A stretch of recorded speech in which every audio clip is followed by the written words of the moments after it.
All right, so there's a lot of people who want to be popular, they want to have status, they want to have clout.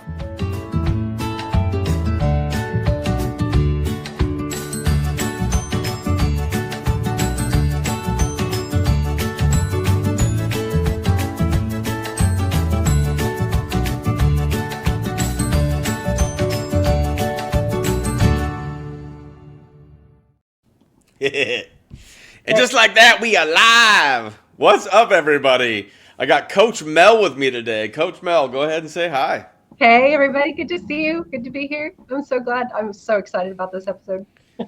This is so funny because I was literally just eating dinner. I was like, hey, Mel, how long would it take you to get ready for a show to say, expose someone like Derek or Charlie? And she was like, Derek, like 30 seconds. And I was like, you want to come on tonight? Let's do this. So this literally everything you can see here. So I put together a little something. But all of this, like the intro, all that kind of stuff, I've been putting together. She had to drive home and get set up, and we are ready to rock and roll. I got this going out on Rumble, Substack, and on X, where Derek tends to be more of his time. And I did tag him. So Derek, if you're tuning in, then hello, sir, and welcome to the destruction of more of your stupid narratives, you lying grifter. Yep. So I'll say hi to everybody that's coming in because wow, this is cool. So hey, you girls in here, what's up? She says, Booma, I love your guts. I love it. Linda Grad, what's up, Rhonda? Rhonda's in the house. Salian, Ardulecki, however you say your name. But we got Veronica Rabbit. And let me look over here on the Substack. Kim, David Spencer, what's up, David?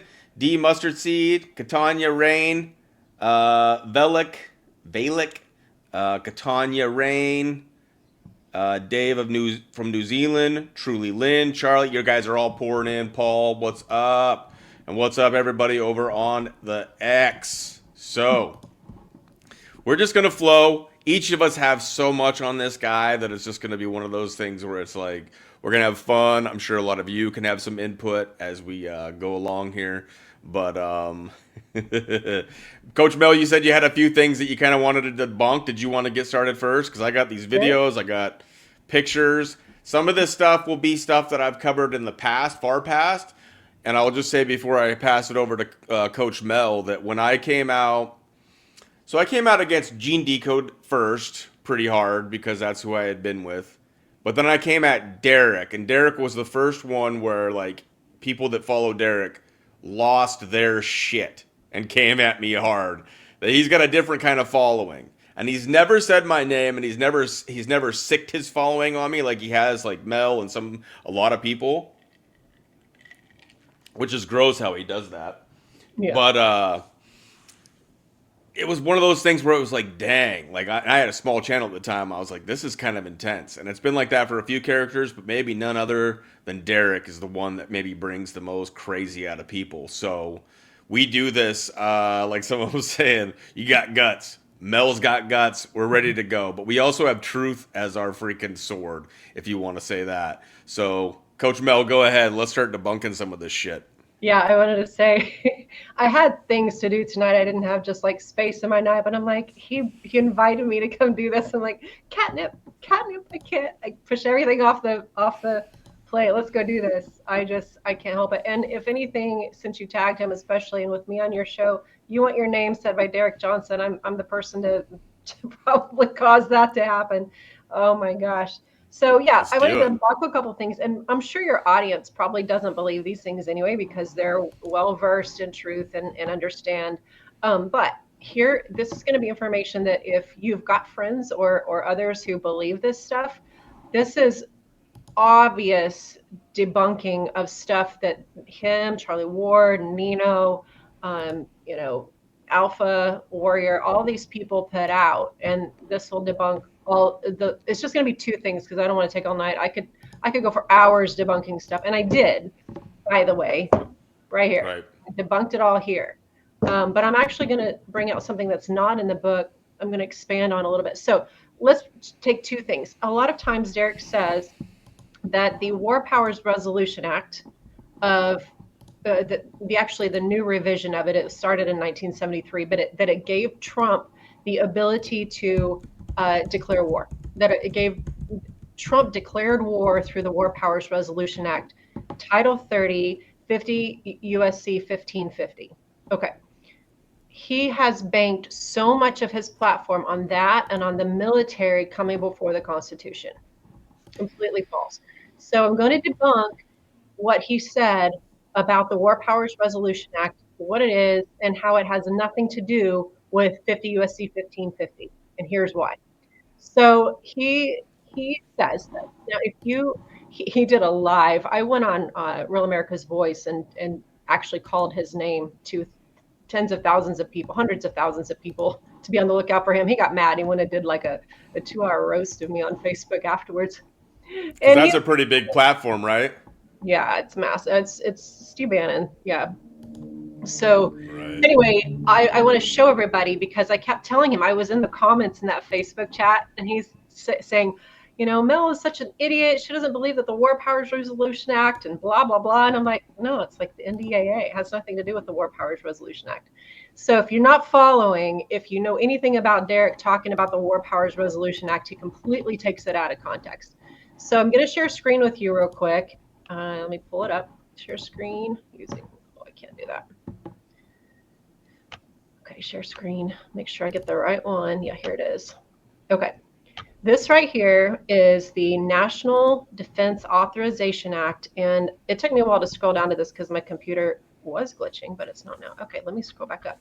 This is the Sweet. National Defense Authorization Act. Can you see it scrolling? Yes. Okay. This is back in 2020. And this is where what we now see codified into law in Title 30, 50 USC 1550, this is where it began. It began in the National Defense Authorization Act. It's Section 1285. You got to scroll back down to 1285. And I don't know if it's going to let me scroll again. For some reason, it doesn't want to. But you can copy this address in the. Can you see the scroll bar? I don't know if you can see this scroll bar, but it's a congress.gov site, and it actually, you can go search for this NDAA of 2020, and that's where what we see now in, I'm going to stop sharing, go back because it's my computer doesn't like it. But if you go look at that, that's where it originated. And it literally has nothing to do at all with the War Powers Resolution Act. Nothing. And the reason, so he says that, it gives Trump the ability to declare war. Well, it doesn't. As a matter of fact, all the presidents, since it came out in 1973, can't stand the War Powers Resolution Act because it tries to stifle their ability as presidents to create war. Congress doesn't like the power of the president to be able to go and do things. And the presidents can't declare war, but they still make war. They do. And we took out Soleimani, and we've done stuff with Iran. And there's ways that we make war, and we don't go through and wait for Congress to declare war, right? So They don't like that. They try to leash the president. So they created the War Powers Resolution Act of 1973, trying to leash the president. By the way, no president has ever been leashed by the War Powers Resolution Act. Congress has tried many times to shut down the power of presidents through the War Powers Resolution Act, and they've never been successful, not once. You can go look. Every time it's been tried, they have lost, including Trump during his first term. They tried to bring the War Powers Resolution Act against him with Soleimani and with some different situations that we were doing. I don't remember all of them. And there was things in the news where like, hey, Trump is basically, Congress is trying to go after him with this, but they couldn't get the votes. And so he would be able to just veto it on his desk, and it was never pushed through. This thing over here, this NDAA, which was public law, what was the number? Public law 116-92. Okay. The way our laws work, once a law is made law, if it's something that needs to continue to go, it gets put into our code, statutes and code. So it was voted on by the proper body where that should be housed. They decided to house it inside of Title 30 because that's where these things go, is in Title 30. And they happened to situate it, guess where? Right below where they had codified the War Powers Resolution Act. So it looks like it's part of the War Powers Resolution Act, but it's not. So he's absolutely lying about all that. It does not give the president the ability to declare war. He did not declare war. And if anything, all it does is create yet another way that the president has to report, trying to make there be more reporting, more transparency. They have to show what they're doing so that Congress can keep a leash on them. So that's one thing I can debunk simply. The other one is, I'll do the military one, unless you want to talk about something else. Did you have any questions, or do your listeners have any questions about any of that? No, I'll let you get to the other one, but you started learning stuff about this stuff because you were upset with all these lies that were being put out there. Is that why you started to dig so much into this? Well, yeah, I started digging into it after the 2022 election, when people like John Harold with, devolution, and all of these yahoos were telling people Trump was going to come in and be, put in office. They were going to take everybody out and send him to Gitmo, and he was going to be instilled in the office on November 18th even though we didn't win the election. All the stuff that they were hopium doing to all of us, telling us this stuff was going to happen. And everyone blackpilled. So many people blackpilled after we didn't get the big red wave in 2022. We didn't get Kerry Lake. We didn't get all of that. And I just saw just this whole general letdown, and people saying, I'm never going to vote again, and let's go to the streets, and all the stuff that all of these grifters, including Derek Johnson, had been kicking up. So I started just talking to people. No, that's not what the stuff is, all wrong, guys. And so then I started researching, and so I needed to be able to go and show everybody how it was wrong. Why is it wrong? And so that's when these two books were born, and I put them out the next year to show you the documentation and exactly why all of the stuff that Charlie Ward, Derek Johnson, all of these people are putting out, that whole greatest show on earth video put out by Good Lion, Nick Alvear, all lies, all of it. So yeah, that's what started the research, so that I could help people. And I've helped a bunch. Most people don't want to hear the truth. They want to just hear their confirmation bias, sadly. But drip, drip, drip, keep on trying to get it out there, and more people Right. are learning about it.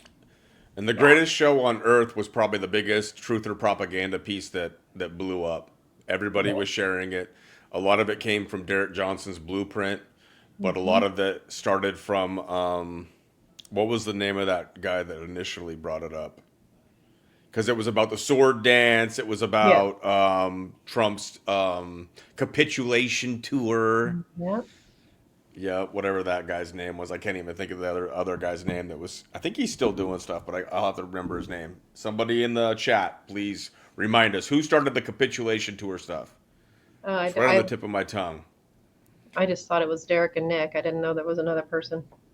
There was somebody before him that brought it up, and someone will put it in there, and then we'll launch it. And then It's all bogus. Charlie Freak, there it is. Oh yes, that guy. Charlie Freak, thank you, Cherise. Charlie Freak was the first one to talk about the capitulation tour, and then that video that Nick did using also Derek Johnson's blueprint and mixed in a lot of those video clips, took them out of context, made everybody believe that it was going down, and it's all bullshit. Right. And they're still carrying it forward. I think Nick's getting ready to launch his third one. His second video, The Greatest Show on Earth, Part 2, or however he did it, The Yellow Brick Road, that was on Ariel, who's a guy that's on X, that's like, I've had Sir Escanor on, and he says he's just some dude in a freaking trailer park. Like, he's not, he acts like he has connections with the military. Derek acts like he's connected directly to Trump. And this is all stuff that we're going to break down. I've already, for everybody that's showing up here and that's going to watch this later, I've already put a ton of links down below this video on the Rumble, and I'll add it to all of them. Ways to debunk this fool and a lot of the narratives that these people are pushing. It's not that hard. And people always come at me with saying, like, you haven't read Derek Johnson's blueprint.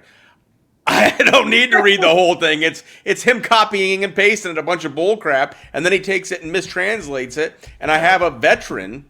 We both know this veteran, and the link to his website is down below. A couple of these guys that debunked the crap out of all the Derek Johnson's EOs and all of his BS, and they went through his entire blueprint and destroyed it. And these are guys that actually, or at least one of them, that have had 20 plus years in service, and he worked directly in continuity of government, the stuff that Derek pretends to be an expert on, even though he hardly served at all. So Derek, like, you're going to keep getting exposed harder and harder. And I now know another guy that I can't bring up his name, but these guys know they're lying.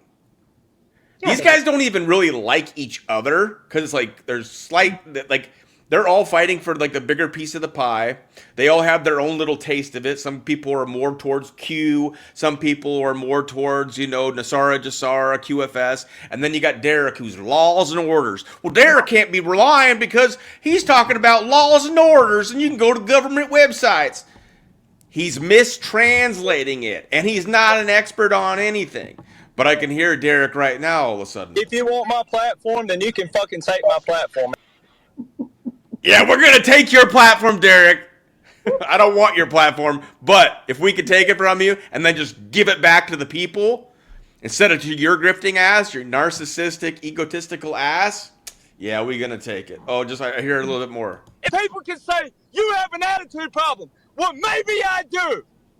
Yes, you do, you fool. We'll get to some of that. But anyway, sorry. Go ahead. I think you said you had a part 2, the military one.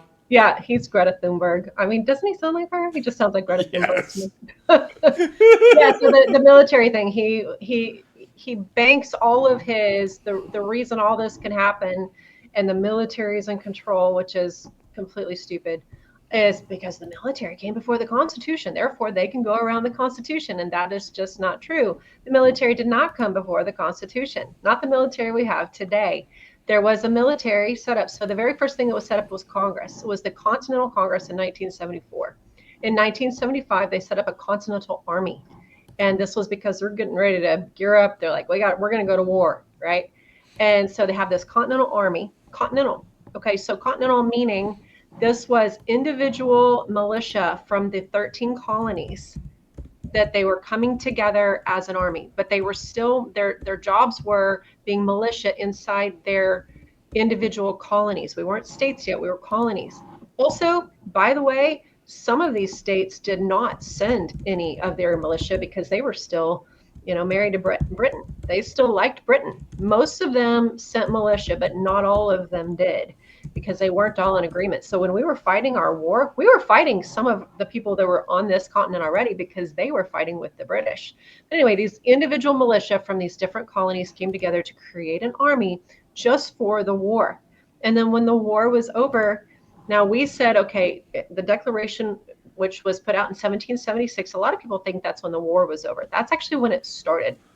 The Declaration said here, we are states now, we are our own country, and we're declaring our independence on July 4th, 1776. And of course, Britain said, nuh-uh, not over our dead body. So that's when the war started. It ended in 1783.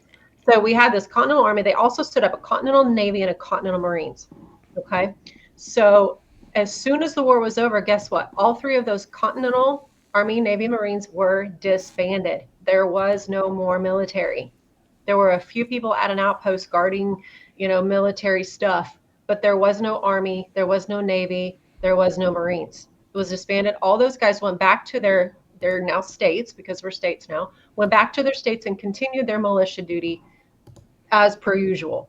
Then they started recruiting. I can't remember the guy's name who started recruiting an army. And some of the guys in the militia said, hey, okay, I'd like to be, but then they recruited a whole bunch of other people that were never a militia, became our actual federal army.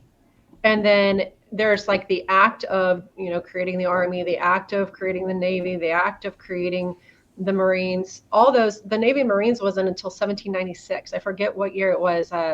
I think the Army was created with the Constitution. As a matter of fact, when they ratified the Constitution, that's when we got an army. So it wasn't until after the war was over. So to say that our military has power outside of the Constitution is treasonous. It's unconstitutional and it's not correct. And the military cannot just go do whatever they want to do. They're not outside the Constitution. They serve the Constitution. They take their pledge to the Constitution. So every time, every little thing that he has said, and all these people say military in control, military is going to take over, that would be Gestapo Germany. We would have a police state. We would no longer be America, and we would no longer have a constitution. We would be taken over. So tell me that that's not on purpose. Tell me that these people are not trying to whip a bunch of Americans up into believing that, yay, we want a military. Is exactly what happened. Operation Trust in Russia.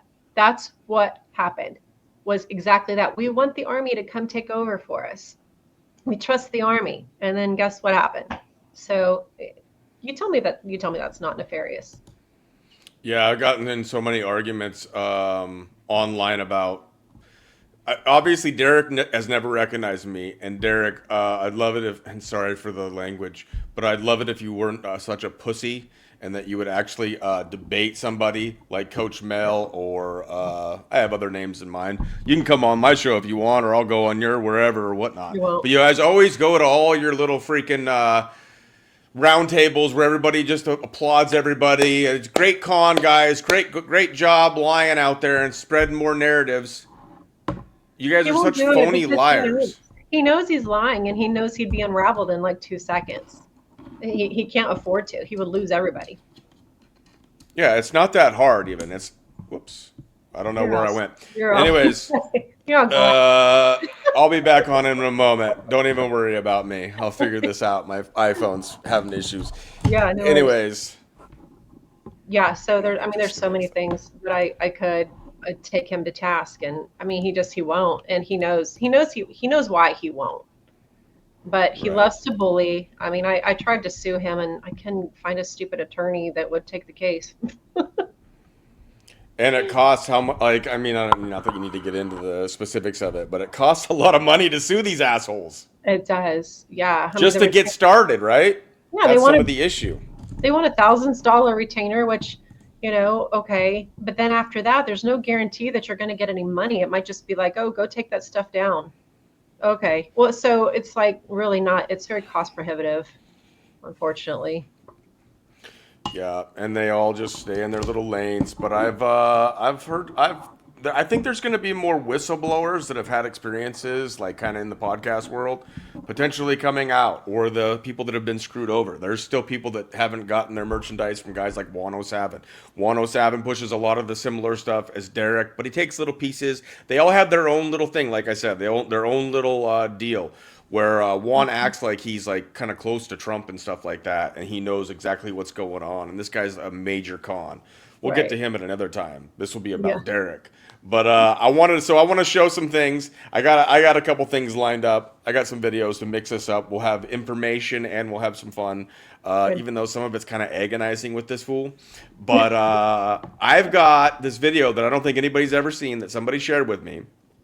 They got this recording of Derek well before he got into the truther movement. I mean, not well before. I think it's in 2021.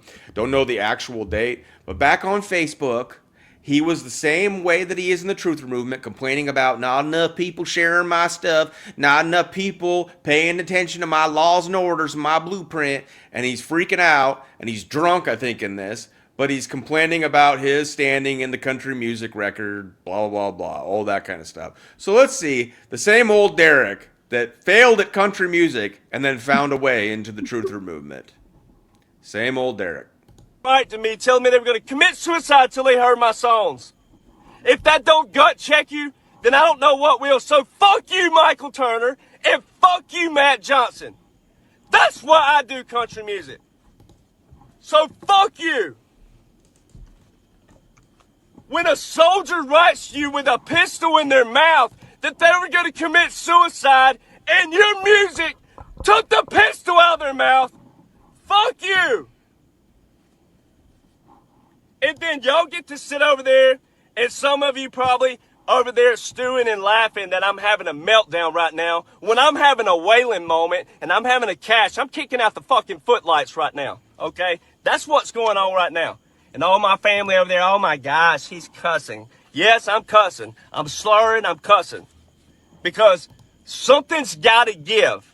Something has to give. All you people claim to be friends and all this bullcrap on my page, no shares. Put out a new song today.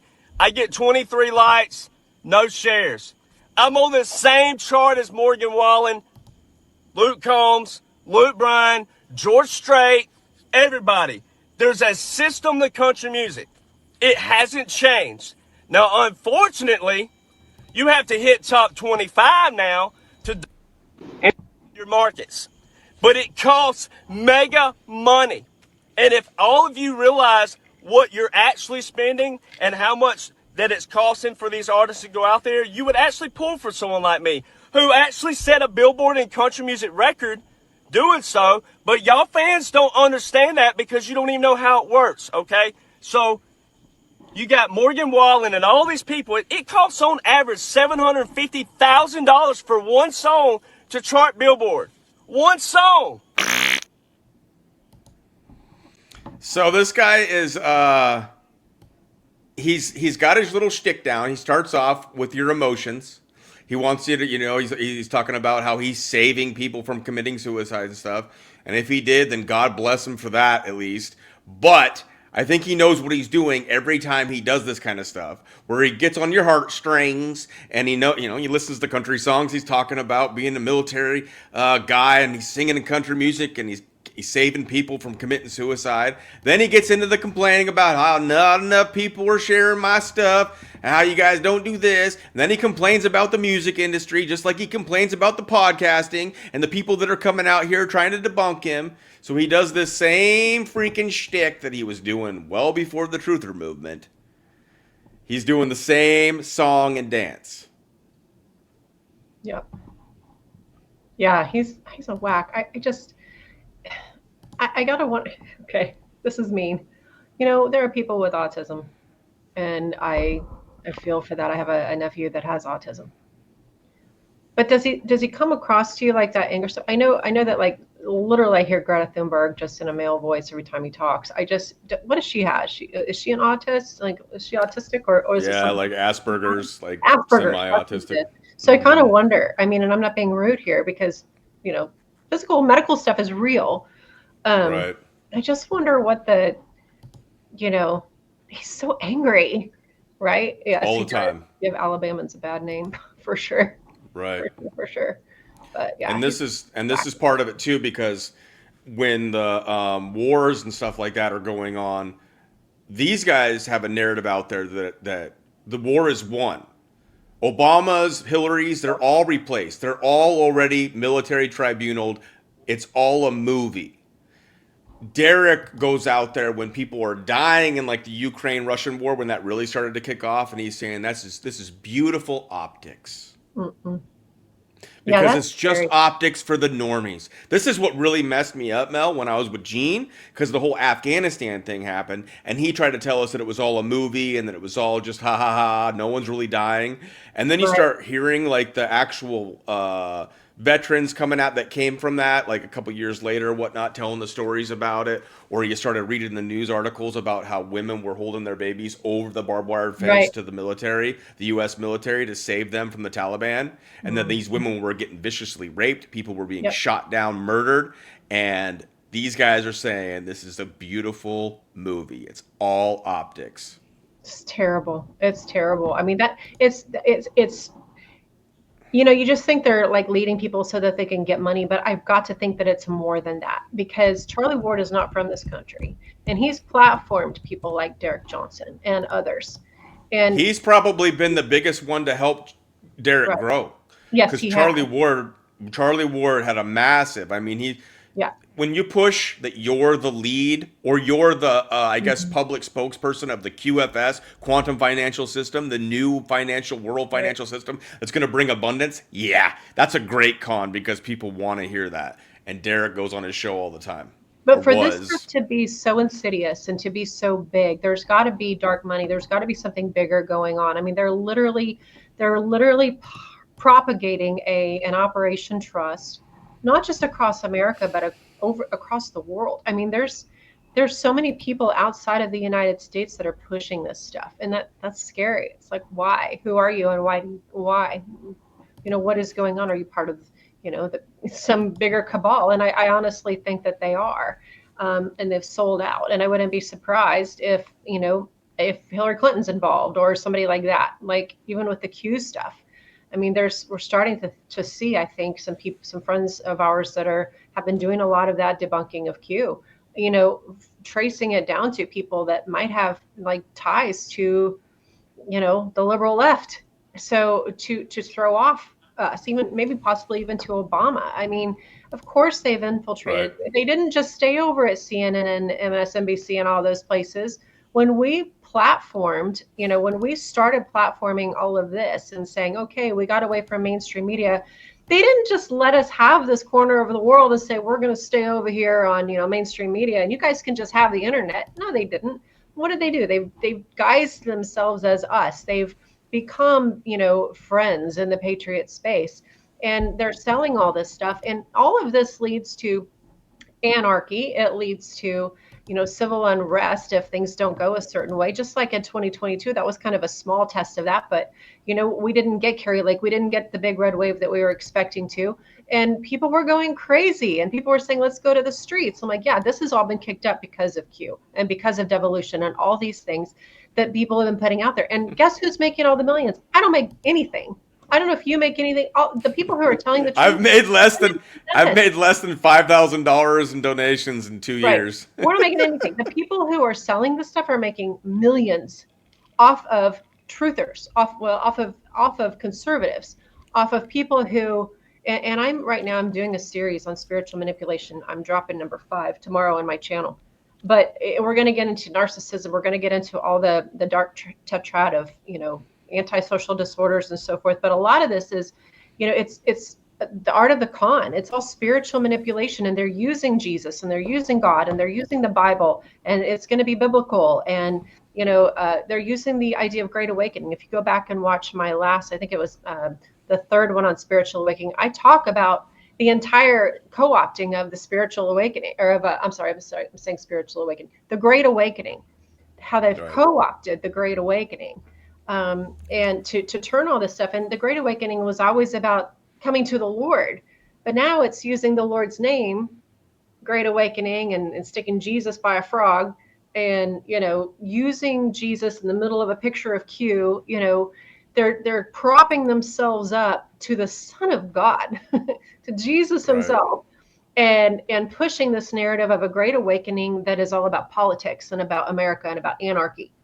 That's not a Great Awakening. That is using God, using his name in vain to trick people who love Jesus or who have Christian in their heart, Christianity and their beliefs. And they're tricking people because we've been taught to be trusting and kind and all those things. And somebody said, forgiving. yeah, I got to listen to them because they dropped the name of Jesus. Well, then they're one of us. No, no, it's very deceptive. I know. I have this kind of joke, and it's not a great joke, but it's like sometimes in church it gets kind of boring.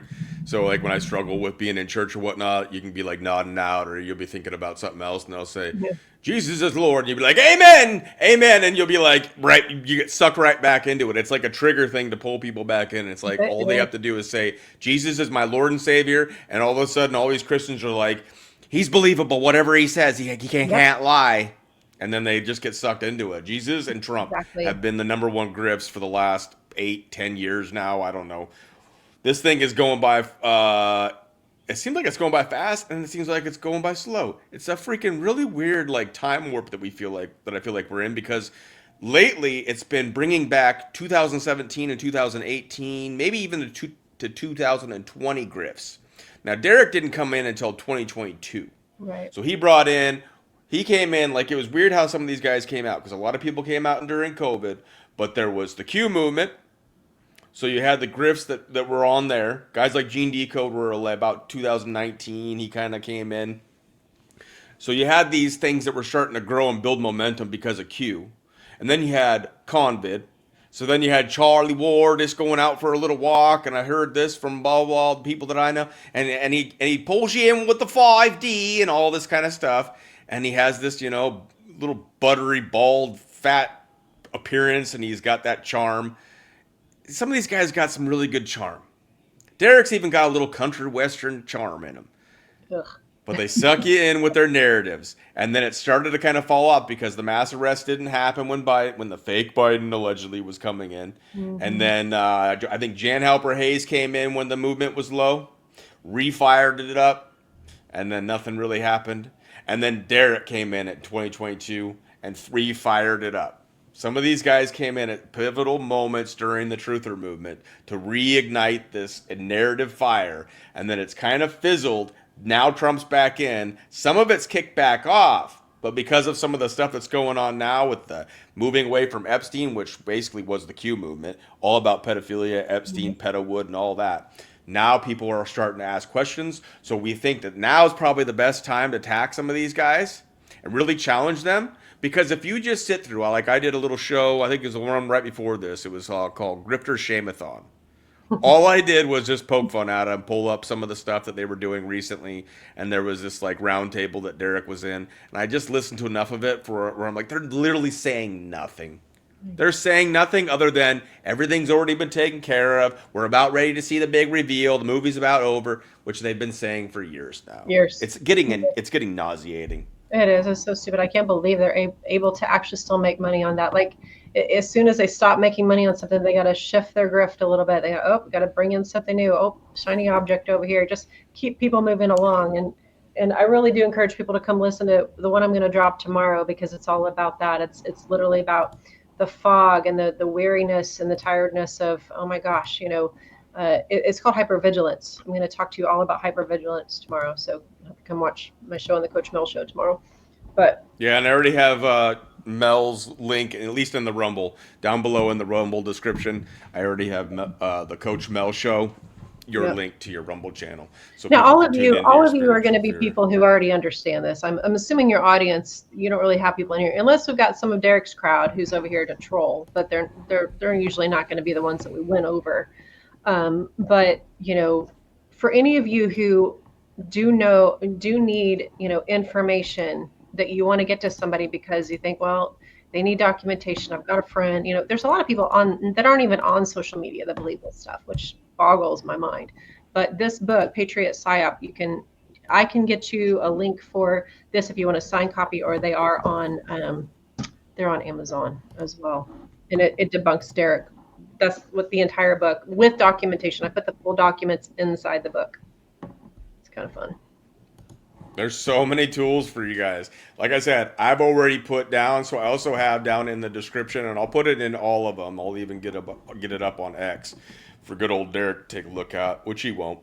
He'll just point to his blueprint and tell you to buy his books and all that crap. But anyways, there's even like a Patriots Republic Facebook page. There's the For the People website. You're going to have access to Coach Mel's Rumble channel, and she has her books and stuff that you can get. There's so many freaking resources that people can tap into for this kind of stuff. And it's like, look at this. Like, people are getting so tired of the scammers. And they're starting to realize it. Finally, like there's been a lot of people, like all of you that are probably here, are like, yes. But we all have like these friends, or we all come into interactions on social media where people are still pushing these kinds of things. Some of them are trolls, some of them are bots. But we have so much information. So you'll have this as a tool, this podcast, and you'll have a lot of resources that come with this. And like I said, I've also pinned Coach Mel's show, her Rumble channel link in the Rumble chat, so people can go there, bookmark it, follow her, or make sure that they have that lined up. But just like Kim is coming in and saying, they're all fake. Jacko, Charlie Ward. It's just funny how it works out with some of these guys. Nino and 107, Wayne Willett, so many more. Exactly right. And it's been crazy because I did that Grifter Shamathon just the other night, 2 nights ago or whatever, and I just did it on a whim. But I already have all this material, like just filed away that I've done videos on. And I could talk about it forever because I was there the whole freaking way.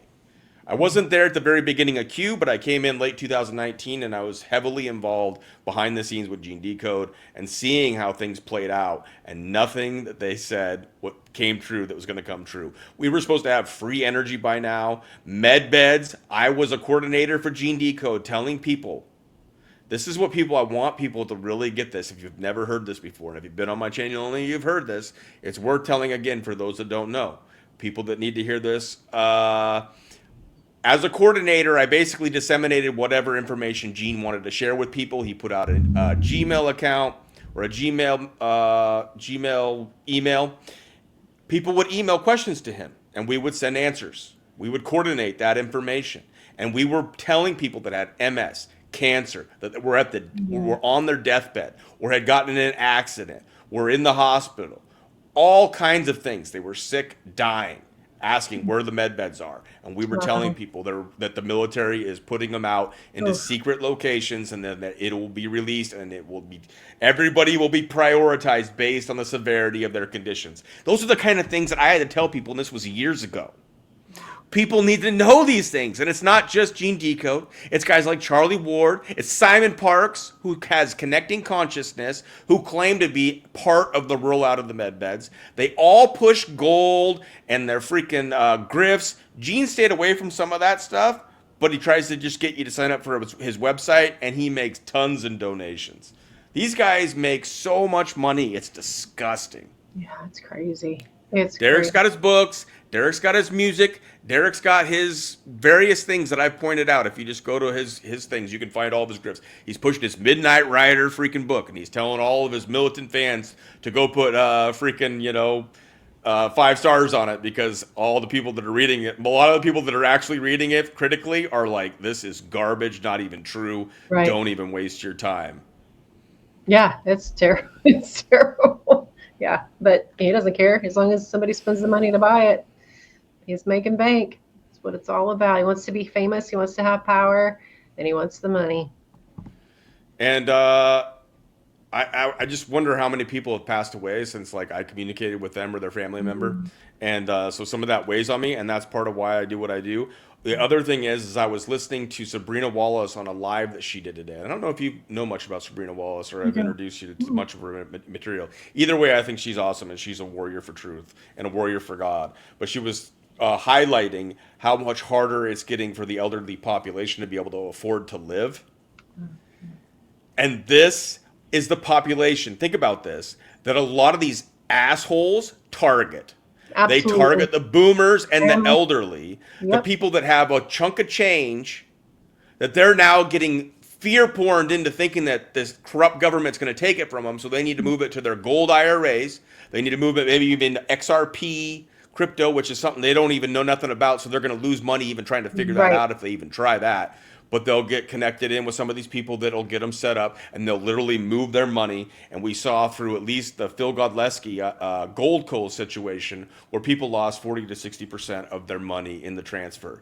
And you know how devastating that is when that is your nest egg. That is what you're going to live on for the rest of your life. And these are the people that they're targeting while it's getting harder and harder for them to pay their rent.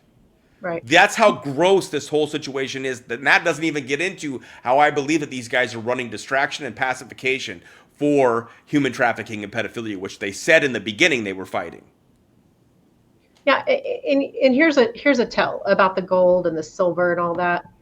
The celebrities aren't buying it. The wealthy are not buying it.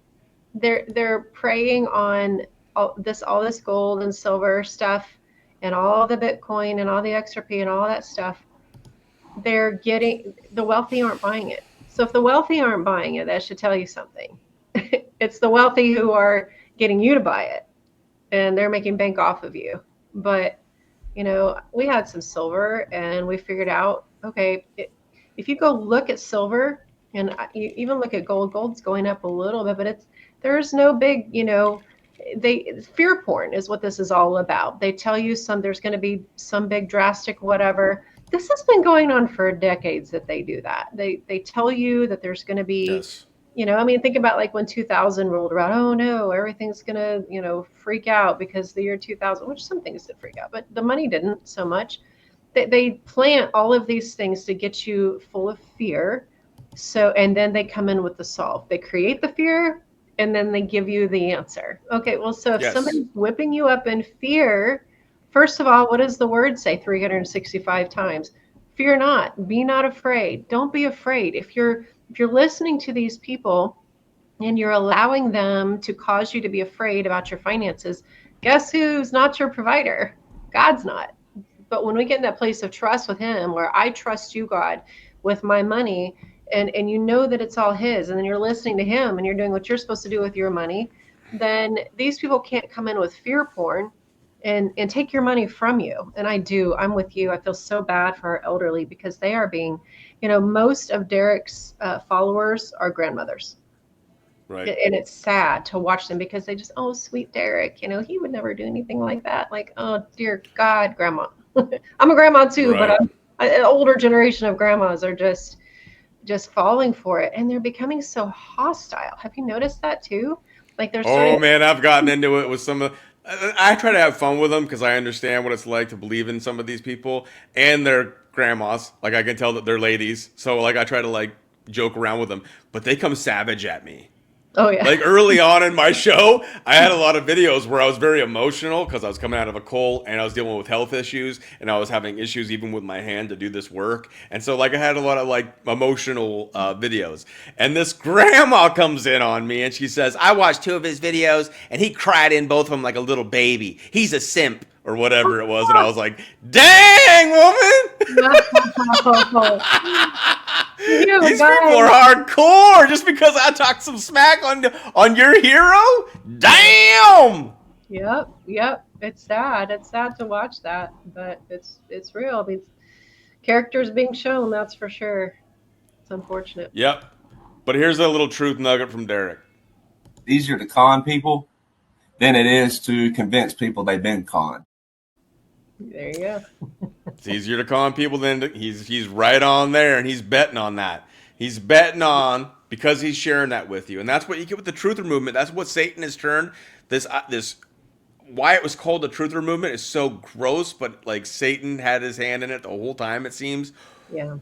And turned it into the liar. But these people will tell you the truth. They'll tell you about the PAY trias. They'll tell you about people that are grifting and lying to you. But we're the ones with the real intel. Scott McKay now telling you that his real intel, he's putting his reputation on that's already destroyed. His intel tells him that the fake Obama is going to be arrested. And I think he even gave a little time frame within the next week or two. Like, these people are so stupid, and they've been saying this for a long time. Gene would always talk about how first I think he said that that Obama had been executed, and then he said that they found him in Greenland or something like that.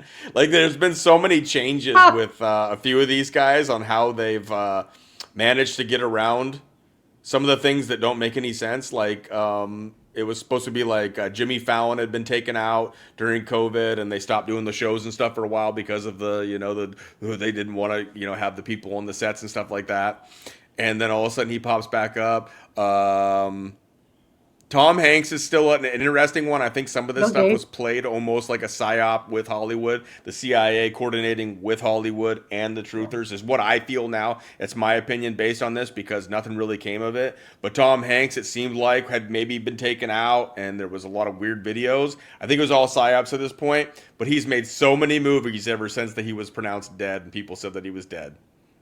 And you're telling me all these people on the set don't know, and he's done the same. Like, these people are still doing just the same evil that they would have done if it would have been in the original too. So I don't get what the argument is here. The Clinton Foundation is still doing great. Obama is part of Netflix with, Michelle, but then Condoleezza Rice, I think is her name.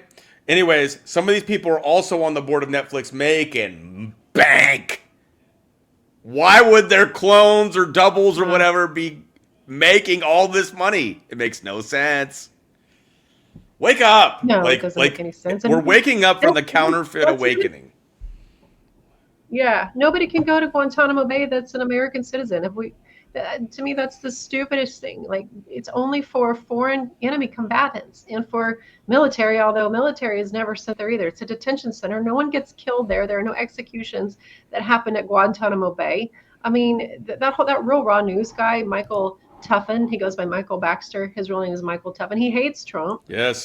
He's a complete libtard. Like, he does not He like. hates conservatives, and he thinks it's funny that he can take your money Yep. and Yeah. lie to you. And then there's idiot podcasters that come on and say that's legit news. It's a Right. WordPress site.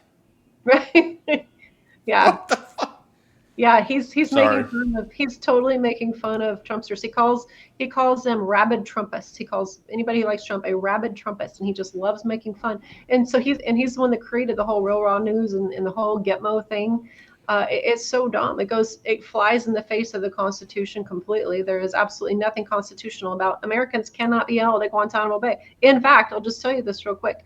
After 9/11, which is when, of course, Bush reopened Gitmo, we had 800 people. There was 800 people over there, enemy combatants, because of 9/11. And 6 of them were from Saudi. There was this group of 6 guys that were put in there from Saudi Arabia. They figured out that one of them had dual citizenship in America. You know what they did with him? His name was Hamdi. They immediately brought him to stateside because he had habeas corpus and he had rights as a citizen. He couldn't be held at Gitmo. So they brought him to, I don't know if it was Leavenworth or one of the military bases here, and continue, and then they said, okay, well, you got 48 hours. You can't just hold him. He's an American citizen.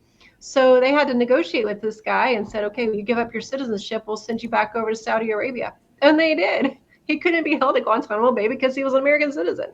If people would just actually do the research, and that's one of the things I hate, that one of the taglines that I hate is do your own research.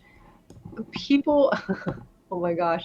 People say that, oh yeah, they push that, do your own research, but then they go listen to Derek and say, well, that's my research. They go listen to Charlie Wood, well, that's research. That's not research. They're telling you to go do your own research and they know you won't. It's like a reverse psychology thing. It's like, oh, I trust that person because somebody who really wanted me to research, and if they weren't telling me that, they would only tell me the truth because they wouldn't want me to find out that that's not the truth. So I trust them. So you don't research. It's a psychological mind job. Yes. So some of us are trying to do the research so that we can show you that legit these guys are lying. They all, like Charlie Ward, Derek, go do your own research, but everybody will be like, well, I trust these guys because they're the professionals. Or they have connections, because Charlie Ward acts like he's the freaking spokesperson for QFS, so he has connections. Derek Johnson acts like he has freaking connections right to Trump. But right here, a full investigation was done here, and this is like what the response was from somebody that actually works at Gitmo. But it's who is an alien. So on their definitions and rules of who's allowed or who they bring into Gitmo, an alien means an individual who is not a citizen of the United States.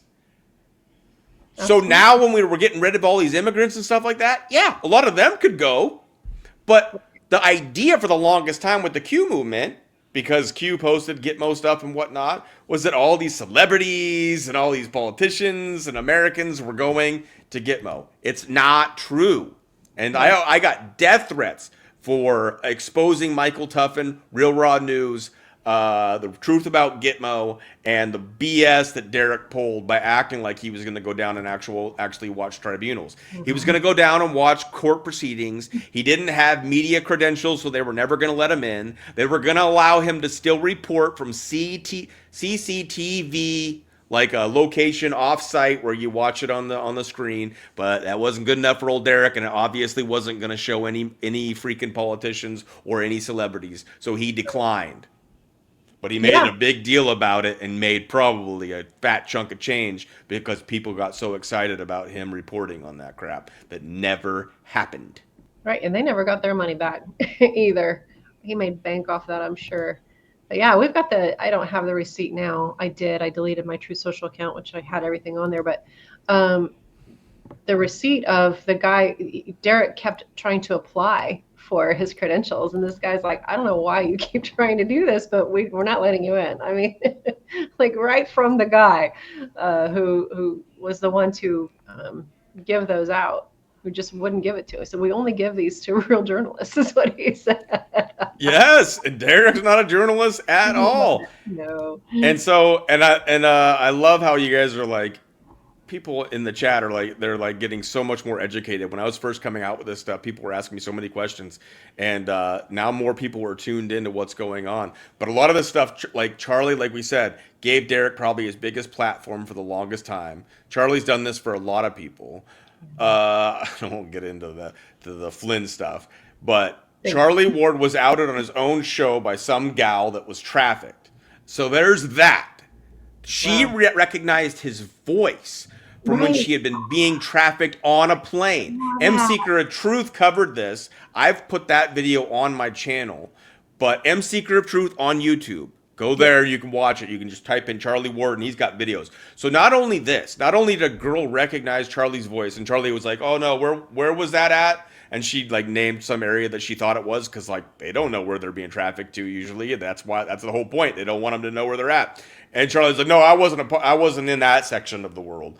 And so it's just like waited for her to answer, but then she was like, well, then I could have been over here, and then it was like closer to where it's like it was very awkward. So there's that. Charlie at one point on his show outed himself as having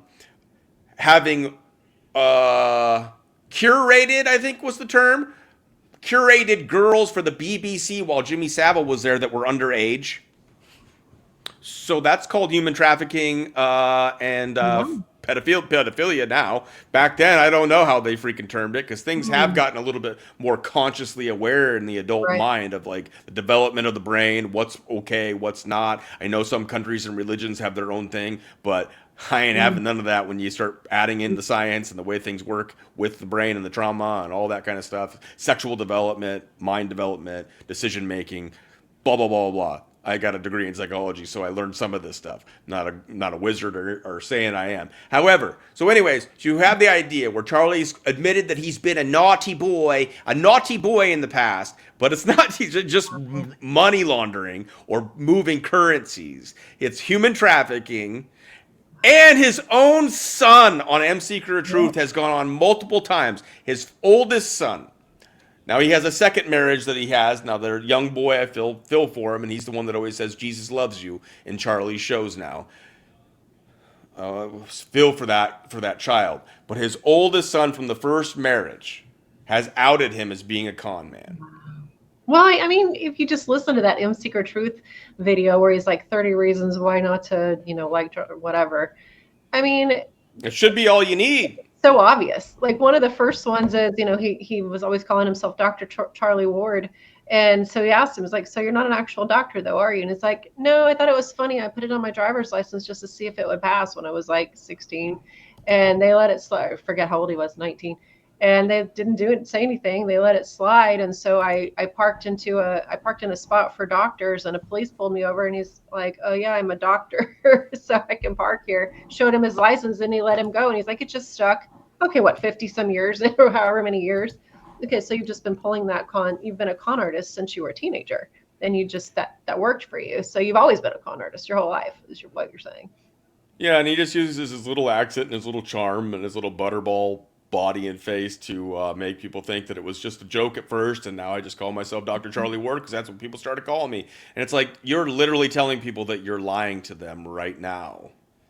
And then time's going to go by and new people will come in and they'll not know this story. And it's just a setup. It's a setup to continue to act just like a lot of these people do. Like Dr. Jane Ruby is not an actual doctor. And I know some people fight for her. She's got PhDs and all that kind of stuff, or doctorates, but they're in education and psychology. She's not the kind of doctor that she acts like, the white coat, stethoscope. These people use these terms and these freaking doctors and all this kind of stuff to make themselves sound like something they're not, that works more towards the agenda that they may have.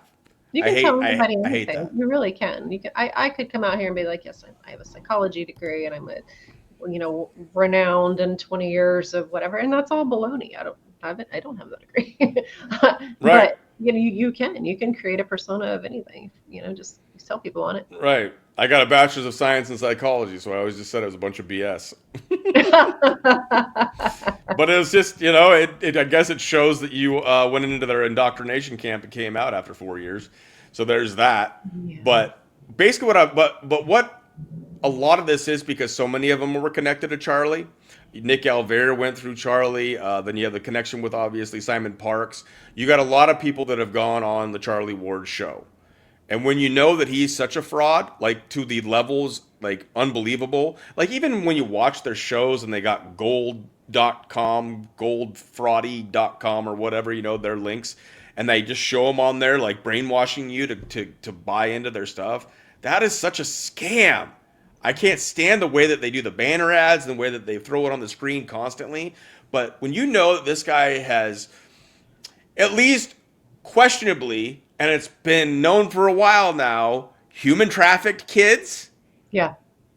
He's lied about the QFS because he keeps saying it's coming, and it's like the Judy Bynington report that just keeps saying next month, next month, next month, and it's been going on for years now that it's always coming out, and then it's coming out, and it's going to come out soon, and it's never going to come out. It's never going to happen. No. At some point, guys like Derek that have made a name for themselves partially because of that popularity through that show, you should be calling that out if you care about truth. But they don't. They don't. They never did. They're all in on it together. Yeah. No, they've So- never got it. So we have a bunch more stuff, but I want to get into one of the so one of the guys, like I keep waiting for more people to come out and do the script busting, like MC Seeker Truth. Will Bird's been doing it for a long time. Cold Beer Confessional. Coach Mel here now has done a lot of debunking. There's various people doing debunking, but some people haven't gone to like the lengths of like me creating like an entire channel based on a lot of this. I try to do some other things and keep it balanced here. But I want to expose these guys. Well, Will Bird is one of those guys, and he's a decorated veteran. And let's hear what he has to say about the 3-volley salute that Derek always pushes. You missed every executive order you quoted, and then you misquoted the ones you did say, and then your final argument was Dad Joe Biden with his military funeral inauguration. Already proved that wrong. All you have to do is look how simple this is. Derek says, don't confuse 21 gun salute with 3-volley salute. That means 3-volley means 3 cannons. Go to Google or DuckDuckGo or wherever you fucking retards go and type in 3-volley salute. And yes, that's one of the things some people can't handle his language. I love it. He's a veteran, and he's like, he just tells it as it is, and he speaks his mind. There are plenty of curse words with Will Bird, but I appreciate him. Now he's going to send you a bunch of videos and a bunch of images. Let's see what it looks like. Oh, shit. Rifles. Oh, this is shotguns. It's actually police. Oh, guys with rifles fire 3 times all at once. See what this one is. This one's probably 3 cannons, right? I bet you it is. They're just getting ready to bring out the cannons any moment. Oh, no. No. Oh, no. It's rifles, and they're all firing at once again. Let's check a different one. This has got to be it right here. This is going to be it. This is going to be the one with the 3 cannons. Because volley means cannon, right? Volley means artillery. Oh, no. I love this. It's still rifles. Damn it.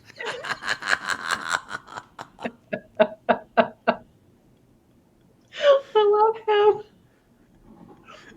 And this is just him on the fly. And the funny thing about Will Bird is that so many people hate him because he's been doing this way longer than me, or like MC Seeker Truth and him go way back. So he's calling these guys out during the prime time, like while they are like the thing on the internet as far as the alternative truther movement goes. Yeah. Their own section of the freaking internet where everybody just thinks all this amazing stuff's happening. And Derek's telling people 3-volley salutes involve cannons, and he's coming in here just like, and he's dealing with these trolls that come in. And he goes at it with them and calls them stupid, and then he points points out what it really is, and it's this obvious. He's just doing this on the fly. I freaking love it.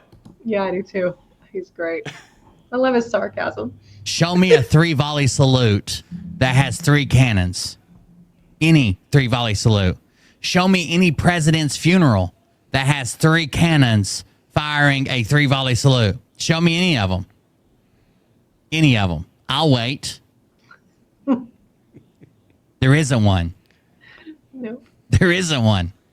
A 21 gun salute or any gun salute can have between 3 and 7 artillery pieces that fire one at a time, one right after the other, until you reach the number of shots. So gun 1 fires, then gun 2, then gun 3. They have different intervals. They have different times depending on the team, the weather that day, how many guns they have available. A 3-volley salute, which would signify a funeral, a 3-volley salute, which Derek claims means 3 cannons, is fired by rifles, always, between 3 and 7 riflemen, and they all fire at the same fucking time 3 times. That's what the word volley means. It means we're all going to shoot at once, and it's like a lob shot. That's what volley means. This is important, and he's hardcore about it, but people are acting retarded, so he's going to treat them like retards. Right. So we're almost at the end of this clip, but that's just understand he's sick of these people. And this is years ago. He's calling, like I said, Derek rises up and becomes the new hot shit in the truther movement because he's laws and orders. Oh, this is something new. This goes beyond Q. This isn't just Q. This is laws and orders. We can see it in the executive orders. And I've seen liberals use the same executive orders that Derek quotes to say something different. It's just mistranslations. But here's Will Byrd saying, you're all idiots. This is what it really means. Volley does not mean artillery. Volley does not mean cannon. Volley does not mean fucking anything other than all firing at once in a lob shot. What you saw at Joe Biden's inauguration were 3 cannons, 3 artillery pieces instead of 4, because they were in a lot tighter area due to security restrictions and COVID restrictions, and they fired 21 shots. But again, it doesn't matter if there's got to be between 3 and 7 guns. They fired 21, which was a 21 gun salute. Same fucking thing. 21 guns, 21 gun salute. 100%. And I did a whole thing on exactly who is in charge of creating all of the pomp and circumstance on the day of inauguration. Like, what team was put together to decide, okay, we're going to go to Arlington National Cemetery. Okay, we're going to do the laying of the wreath ceremony. We're going to do all these things. They actually put a team together and they decide, and every president gets to do what they want to do. You know, President Trump went and did a wreath laying ceremony, but they didn't call that a funeral, right? They said, okay, well, here's Biden, you know, at a wreath laying ceremony, and you know, saying that it's so dumb. Like, and I think it was at I forget. There were some different nuances, but all of it is decided by this team of people, and there's a name for that team, and they get to craft that morning and all the pomp and circumstance and ceremony based on what the president and his wife want to do that day. Yeah. When you're you can't do at Arlington Cemetery. You can't do a funeral for somebody that's not military, can you? No, it's only military. Because like Joe Biden never served in the military, so why would they be doing a funeral for Joe Biden at Arlington Cemetery? Well, they say, because president, but he wasn't president yet because he went there before inauguration. Oh, there's just so many things, and I wanted to get to this real quick. Oh, and also the part while you are pulling that up, they talk about, well, why didn't he fly on Air Force One to come? You know, why did he come in on some other plane besides Air Force One? But Trump was on Air Force One when he was leaving. Well, he wasn't president until 12 o'clock. He didn't fly into DC on Air Force One because he's not president.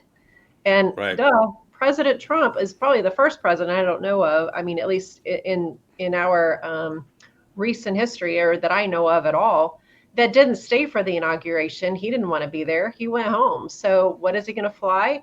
Any plane he's on until 12 o'clock noon that day is Air Force One.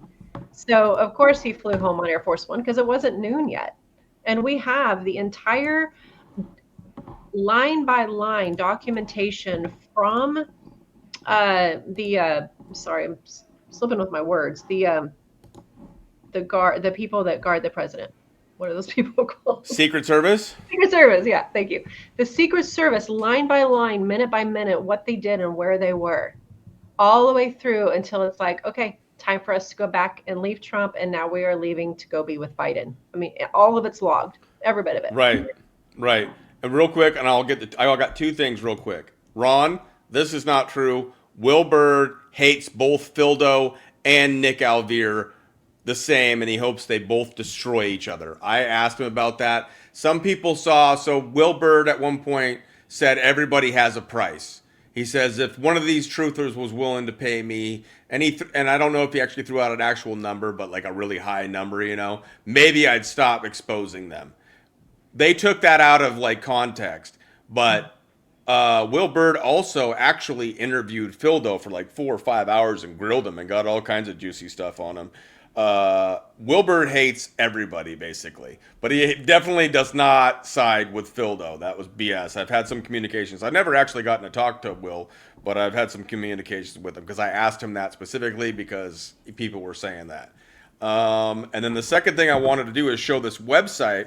So there was another woman that exposed the crap out of Derek, and some of the stuff that you're talking about, Mel, is on this website that is going to be down below this video, and you'll be able to use these links. But the inauguration, you guys can still see this, right? Yeah, she's yes, cool. Biden's inauguration. She's got little videos that show all the different breakdowns and debunks the crap out of all the crap that Derek has posted about various things.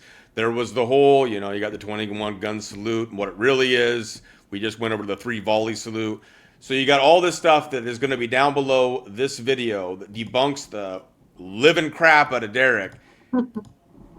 And it does it in such a specific and strategic way. It's going to be so easy for people to turn around to people that want to argue this. Now, I've shown them this stuff, and they will not budge. They don't want to look at it. It's cognitive dissonance. It's interesting that people that think they're awake are they might even be more asleep in some ways than people that don't give a crap about any of this stuff or want to have a conversation about a conspiracy or what's going on in the world. They do not care. They work their jobs, they love their families, and they like watching Netflix, Hulu, and sports. They don't give a shit about this. But these people that have these like cult leaders like Derek, they all about their cult leader, and you can't show them enough proof. However, it's out there. And there's like a video of like the soldiers not looking at Biden as he drives by. That was before Biden got inaugurated. Right, it was. They weren't required to salute him or give him any respect until he was inaugurated. And then once he was inaugurated, there is a video of all of them saluting him as he drives by in the caravan. So everybody needs to just shut up about these stupid videos that Derek has pointed at in the past because he's full of shit. All false. So those are some of the fun things as when I started getting into this Derek stuff. Like I used to believe Gene told me that Derek was one of those guys that was 95% correct. So I thought Derek Johnson was legit. I couldn't stand watching his long videos because he's ranting and crying all the time. But at the same time, like I thought that he was telling the truth. I didn't know. But when you start looking into this stuff, it's not that hard. It's not even that hard. You don't got to read his whole blueprint. You don't got to freaking dissect every little thing. Because that's what you might start thinking if you get into this. We'll have to look into everything, which you'll never do. But no, you can just start breaking down like Will did there. He did a 3-minute segment or a 4-minute segment when somebody in his chat was saying, but he calls out the 3 volley salute. And Will's like, oh, you think it's this? You think it's cannons, huh? All right, well, let's see. And then he just goes on freaking Google and starts showing you what a 3 volley salute is. And it debunks Derek. And then we're going to get into another piece with Will Byrd. but I've got a couple other stuff, so I don't know what if you wanted to go into another area or No, if you go just for want to it. keep on chugging No, along. I'm sure I'll jump on something. Keep going. All right. Well, I want to share this because this was a little while ago, but this link to this Facebook group is going to be down below these videos, and in that actual group, Derek's, I guess it's his half brother, came in and said, first, I would like to sincerely apologize for Derek and say my family and I are embarrassed about his actions. Derek is my half brother. We have the same father, but different mothers. And Derek's always saying, sorry, Mom, for all my cussing, blah, blah, blah. Anyways, some of the statements that he has made are true, but the majority of what I've seen is fabricated lies. We do come from a military family. I served in the Navy and Army and done tours in Gulf 91, Somalia 93, Bosnia 95, and Kosovo 2001. I am truly sorry for the way he has acted to anyone in this group, and any questions you want to ask me, I will answer to the best of my ability. Thank you all. I want people to see this, to know it's real. You can go into that Facebook group and you can communicate with some of these veterans that he has trashed and destroyed. The first video that I did on Derek was because I found out how much he has antagonized, attacked, and viciously gone after veterans who have told him that he is full of shit. Yep. Because they stand for the truth. They stand for what they took their oath for. In Derek's world, a lot of this isn't happening underneath the Constitution. They've put the Constitution aside to be able to do this military operation. That's anarchy and something the Founding Fathers never wanted. No, and the military are a service industry. They don't have any ability to lead or make decisions. They follow their chain of command, which goes all the way up to the president and, of course, Secretary of Defense. They don't get to make decisions. They're not rogue. The Secretary of Defense is a civilian, and he's not going rogue from the president. If they did, they would be thrown in the brig. They'd be going to Leavenworth or Penn or someplace. They can't do that. And that's why I was explaining earlier that he bases all that on, well, the military came before the Constitution. Just because some of these different, the National Guard and different people celebrate their anniversary prior to 1775 doesn't mean they actually existed as our federal military prior to the Constitution, because they didn't. They were different than that. So I mean, it's right. He has to have that con in order for any of it to work in some people's minds. But if you really look, none of it works. It all falls apart. So there's a few things that he really tries to protect hardcore, because if that part goes down, the whole house of cards comes down. Right. And whoever this is, N. Mileto or whatever, I'm not going to try to be a jerk, but you're saying this is a waste of time. You're saying I wish any of this would actually do anything to help we the people. This is this whole truther movement. What did we do? What does Q do? They expose the Pelosi's. They expose the bad Obamas and the Bidens and all this kind of stuff. You're supposed to stand for truth. You're supposed to expose corruption. This is what the truther movement was supposed to be. It was supposed to be about exposing nefarious players and corruption. We are doing that right now to hopefully free more minds, to stop some of the elderly from giving their hard-earned money to some of these asshats who are just trying to grift off of you, while they're trying to tell you that we're about ready to go into a new financial system where money won't be such a problem from everybody. Why are they making so much money Right. when that's supposedly a new financial system's coming in that'll benefit all? Exactly. Why are they doing that? So we're trying to free minds. But yes, it's a bunch of psyops. It's nonstop psyops. But if we can start recognizing how a psyop works, if we can start recognizing who the players are in these networks, then we can start calling it out. We can become smarter. We can adapt. That's why I do what I do. Yeah, and here's a question. What is it that they're keeping people's minds wrapped up in this for? What are they keeping you from doing?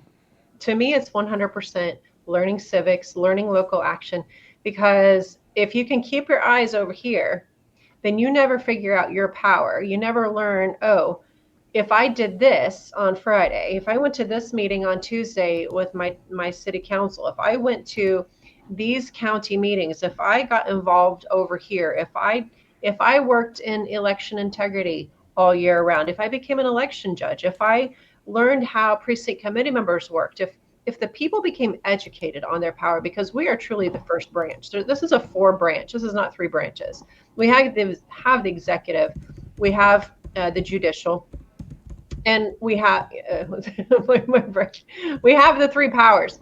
But the true first power, the true first branch is we the people.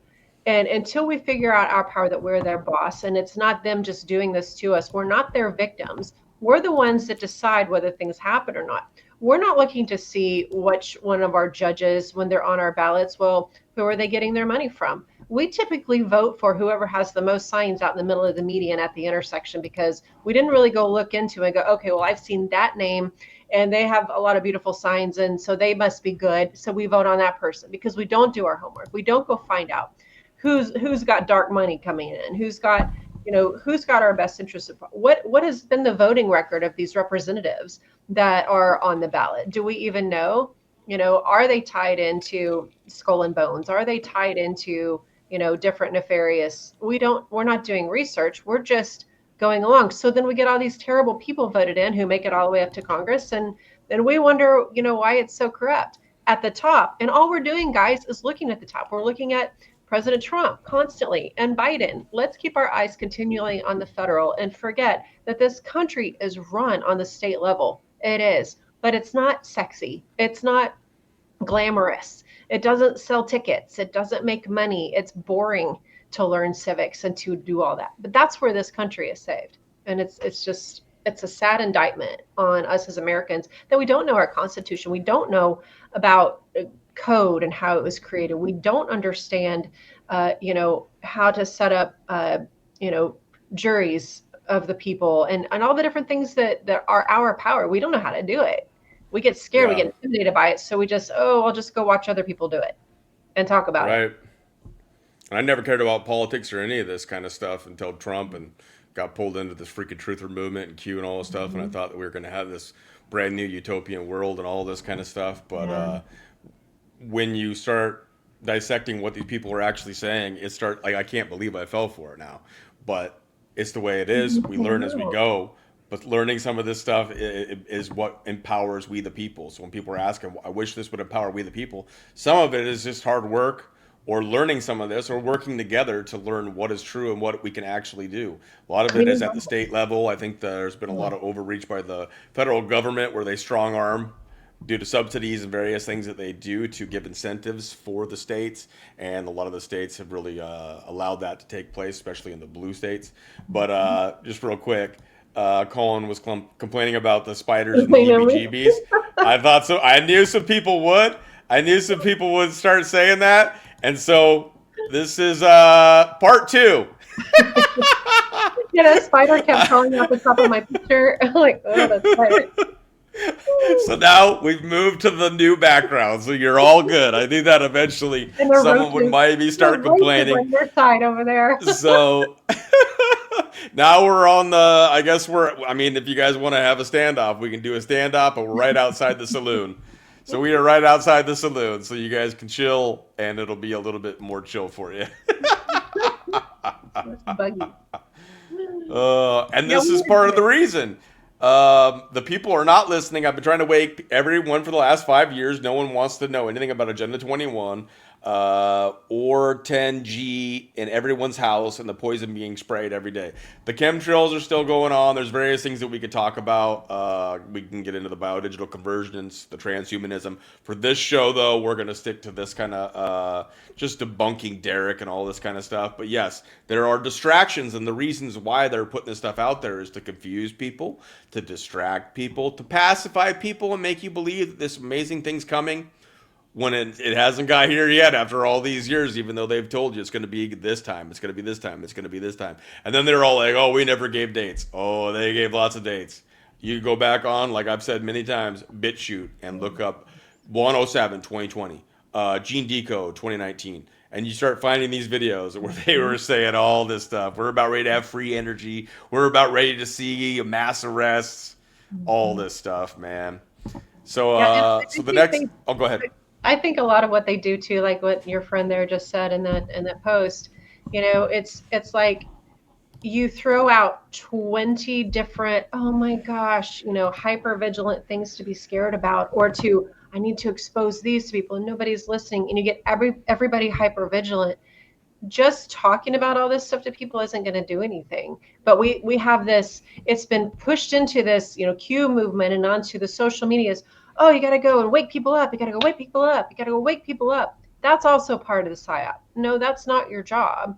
Your job is you need to go get involved locally. The only way any of that stuff is ever going to change is to get involved locally. But part of the psyop that they have been very, very good at even convincing people who don't believe in Q and who are debunking Q and who are debunking Derek Johnson and debunking everybody. One of the things that made it through the radar was, I got to go wake people up. No, you don't. That is not effective. All it does is put you in hypervigilance. Go look it up. I'm going to talk about it on my show tomorrow. It's what's happened to all of us. Hypervigilance everywhere. Right. Yeah. People are going to have to check out that series. I think they're going to be really stoked about it.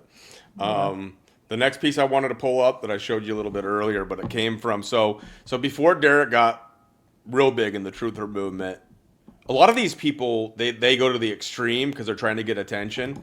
And one of the extreme ways that Derek went, where this was in his book, I think it was his first book, and I think they did edit this part out, but a lot of the veterans snagged this before he got rid of it, because he went to an extreme to get attention. And then I think they had to modify it because it's obviously ridiculous. But in Derek's book, initially it said, although classified, I will tell you who are reading, I was held captive by Obama's cronies. Our own people interrogated and tortured me for months. Why? Because of my direct connections to direct and indirect goals with white hat operatives, along with my TS clearance, my top scores, and my goals being attained to become a general. This guy barely made it through boot camp. He had to get a call from that half-brother, I think, just to make it through. He didn't get a hold of Will Bird on this if you want to ask those questions. He didn't make it. I don't think he made it through. Well, he might have made it through boot camp. I think that he had to have a call by his brother to get him past that point. So he was not on his way to become a general. Let's just get that straight. Will Bird actually talked to Derek's family members, though. Cold Beer Confessional, check him out. I think he does a lot of his stuff on Twitch, but he also has a Rumble. Cold Beer Confessional, Will Bird, BYRD. I'm going to show another video from him coming up, but he has talked to Derek's family and gotten a lot of this information. I have Derek DD214. Obviously, I can't post that because that would be doxing, but yeah, I have his DD214. Right. Tells the story. Yep, and some of that's floated around. And then remember, Will Bird's also a veteran, so he knows. So anyways, I'll finish this up. I wish I could make this up. It's unfortunate I was not the only one. The main reason we were tortured, I had contacts with Congress that were heavily involved at those moments in time with a secret society that were planning and building what led to 2016 and 2017 to 2021 to present day. The Obama administration had massive cutbacks to the military as a whole, but a few of us knew how to navigate around the chain of command, skipping rank, and putting in congressionals to try to stay in the military.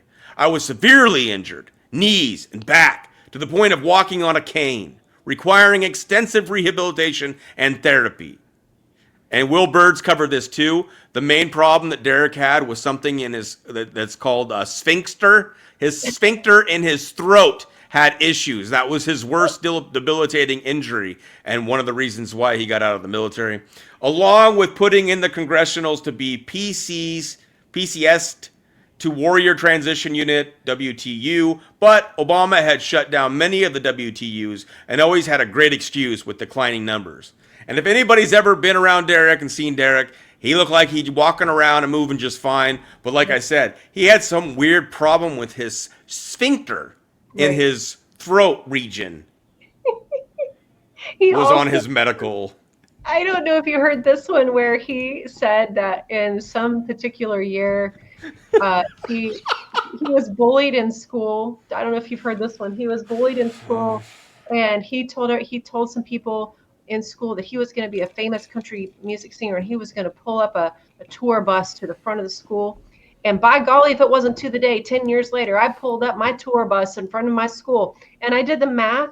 That means he said it when he was 14 years old, and that he pulled this bus up, a tour bus up in front of his school at the age of 24, which none of that lines up. But also, where's your tour bus? Where's your tour bus, Derek? For the crowd of, I remember seeing one video, there's like nobody in the room. He's like, it's a video, there's nobody in the room. Like, he's never done a tour, but he's tried to convince everybody he had a tour bus, and he pulled a tour bus up to his school and that he's famous. It's just all lies. He just makes stuff up as he goes. Yeah, they got to act like they're bigger than they are.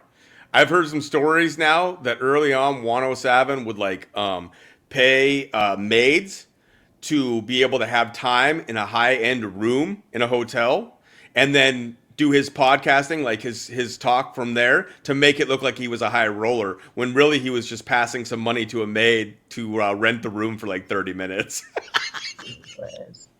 These people are not who you think they are. They are straight up cons, and the internet has allowed them to somehow band together and to, like, maybe without even like some of these guys know. I think some of these guys straight up think it's hilarious what they're doing, and that they can make so much money off of stupid people because they think people are stupid when they're really the idiots. But in their minds, it's like they look across that Zoom and it's just like, we are fucking these people over so bad, and it's glorious. It's like the con mind has now gone from just being separate in this hood, in that alley, in that freaking suburb, to being on the internet just raping people's finances and raping their minds. It's crazy. Well, Michael Tuffin, aka Michael Baxter with Real Raw News, he was a homeless guy.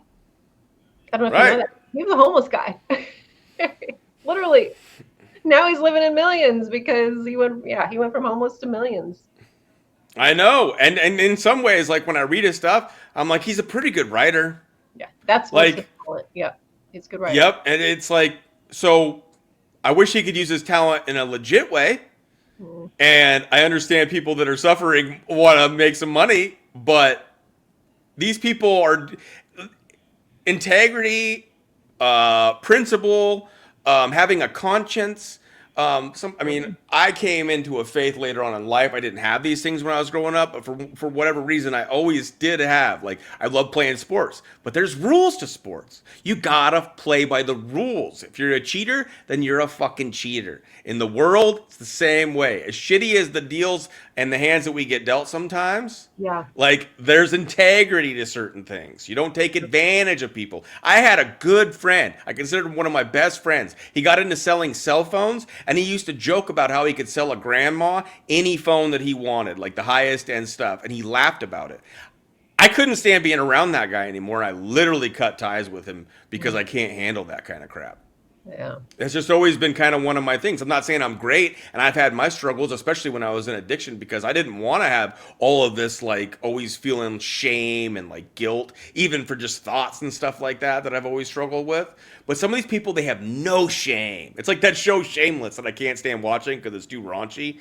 Even for me, it's too vulgar. But these people are shameless. They have no conscience. Like Derek says, I sleep like a baby. And on that cue, back to Will Bird and his breakdown. It's a little crude. Just be aware, but we're going to get into this and we'll move on to some more. But here you go. Derek Johnson is a grifting piece of shit. It tells you laws and orders, because we're a nation of law and order. Oh, all of a sudden, oh man, this guy, look at this guy. Oh, and look at him. He's all upset today. Not upset. Look at this guy. Shoot. I sleep like a baby every night. Every night. Every night. He's all upset. He's all upset. Derek Johnson's extent of military knowledge is him going in. He claims he went in for the right reasons because he just wanted to serve the country. That's a lie. He went in to pay for college. Then from the very moment he went in, before he even left basic training, he claimed an injury with his knee and back, and continued to complain about that injury until basically they said, okay, if you're not going to do anything because your knee and back hurts, we're going to have to get rid of you. And they med-boarded him out. The thing is a joke. He's a joke. Derek's a joke. He has no deployments. The entire time he was in, he was basically refusing to train. But because he was calling a medical, it's a scam you can basically run on the military. If you get in and let's say you get some type of injury that has paperwork with it. Let's say you slipped and fell. Now your back and knee are sore. All you have to do is refuse to do anything else but complain. That is not technically a refuser to train, which would get you kicked out dishonorably because you have an injury with paperwork. It takes years of you being... So, like, Derek quoted people saying that he was being a piece of shit and he was a disgrace to the uniform, and I'm sure he heard that because people knew that he was feigning this injury.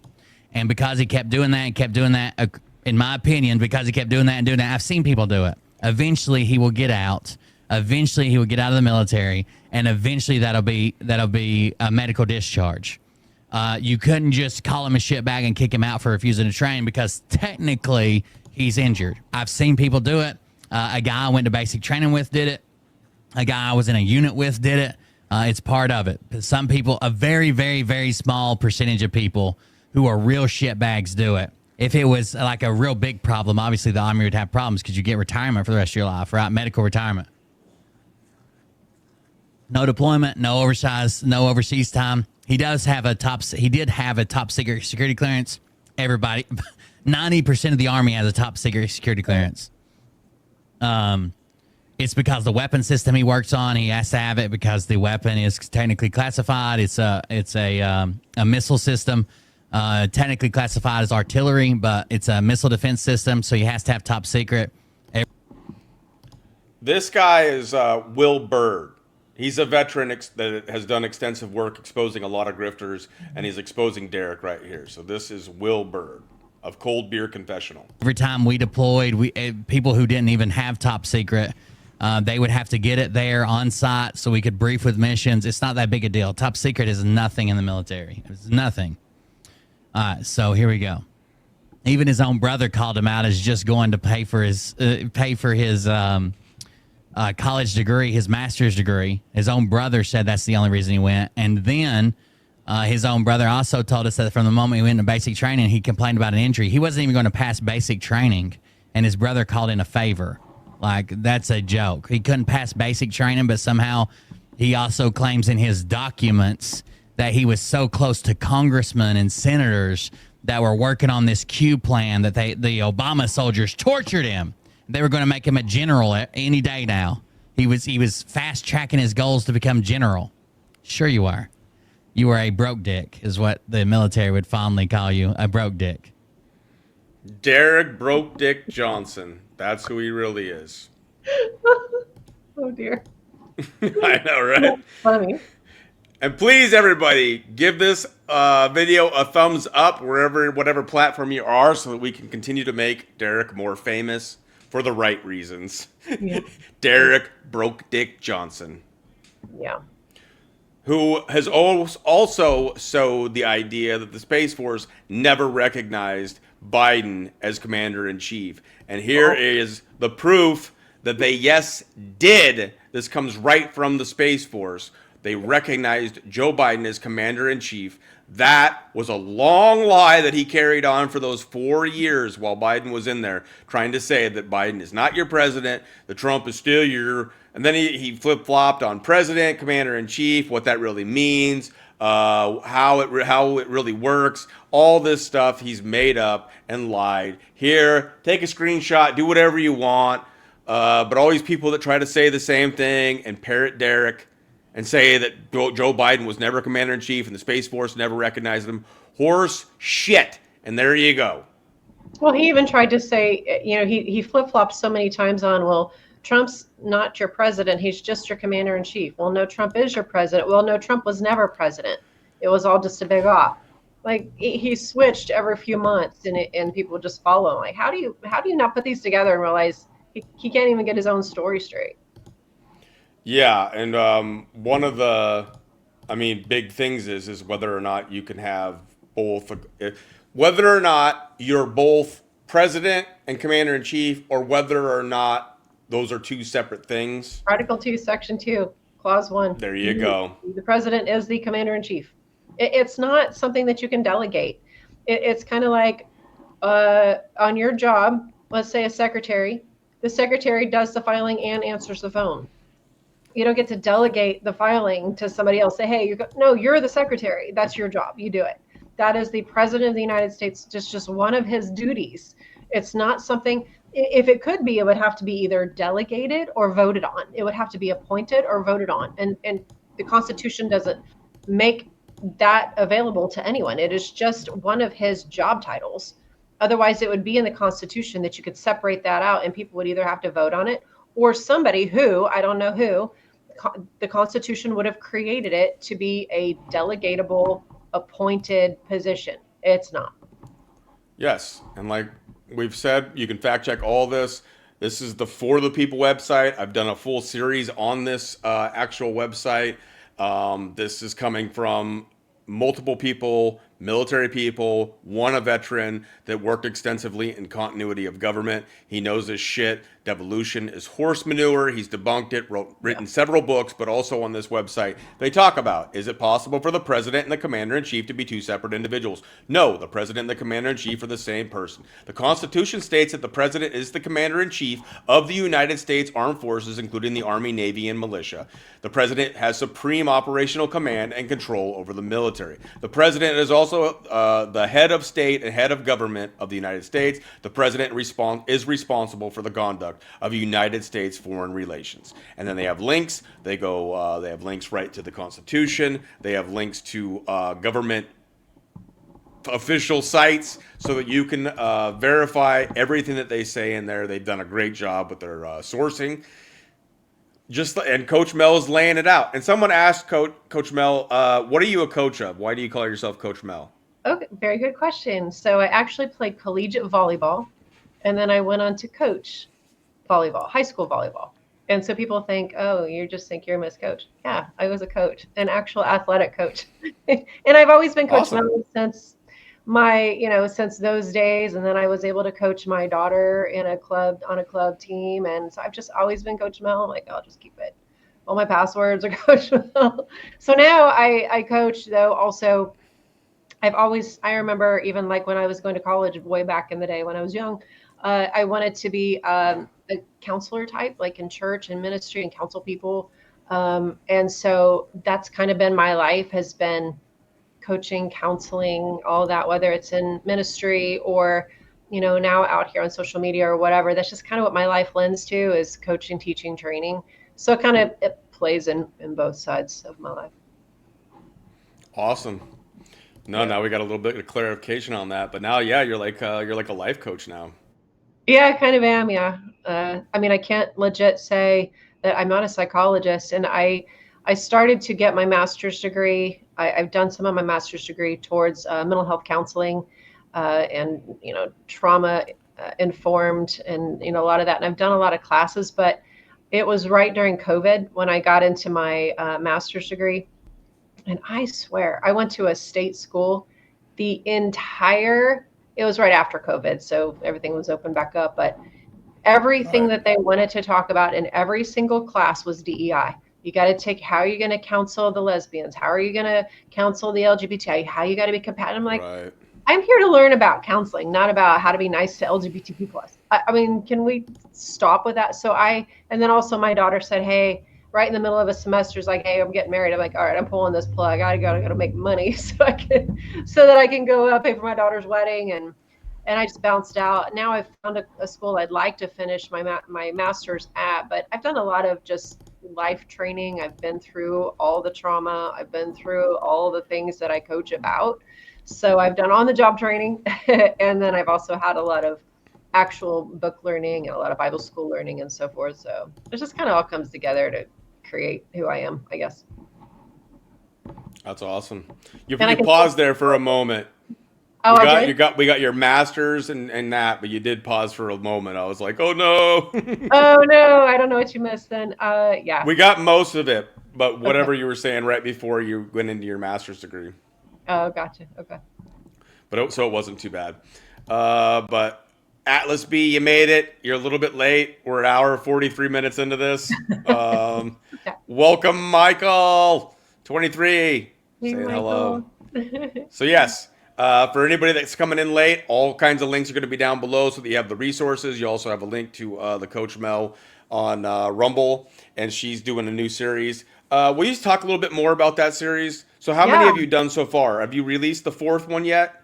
Yes, I'm getting ready to drop number 5 tomorrow. So I'm rebranding. I kind of am jumping out of the political stuff, and I'll still oblige these kind of shows. I catnip. I love roasting Derek, but I'm starting to go more towards ministry, more towards teaching people about trauma and how to walk through it, teaching people about mental, emotional, physical, not physical, mental, emotional, narcissism, uh, self-confidence, all kinds of things, biblically based. All of it's biblically based.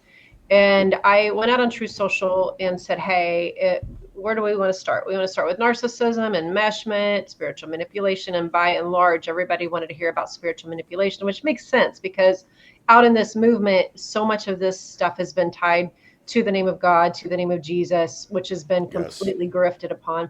So, I said, great, let's do it. So I'm doing a 7-week series right now that I've put together. I'm dropping one a week. I've dropped 4 so far on the Coach Mel Show, dropping number 5 tomorrow, and it's going to be the best one by far. It's really going to go, wow. And I'm going to have to break it up into 2 because it's so dense. So those drop not at any specific time on Wednesday because it depends on kind of where I'm at with getting it ready. But every Wednesday I drop one of those. I totally blew up my True Social account where I had 44,000 followers and started over. I've got 300 and some. So if you're one of my friends from True Social, I did restart over there. It's at Coach Mel Official instead of what it formerly was. So come back over and say hi. I miss a lot of my friends there. But just kind of trying to get over into the space where I know God has called me. My ultimate mission is to help women in the church.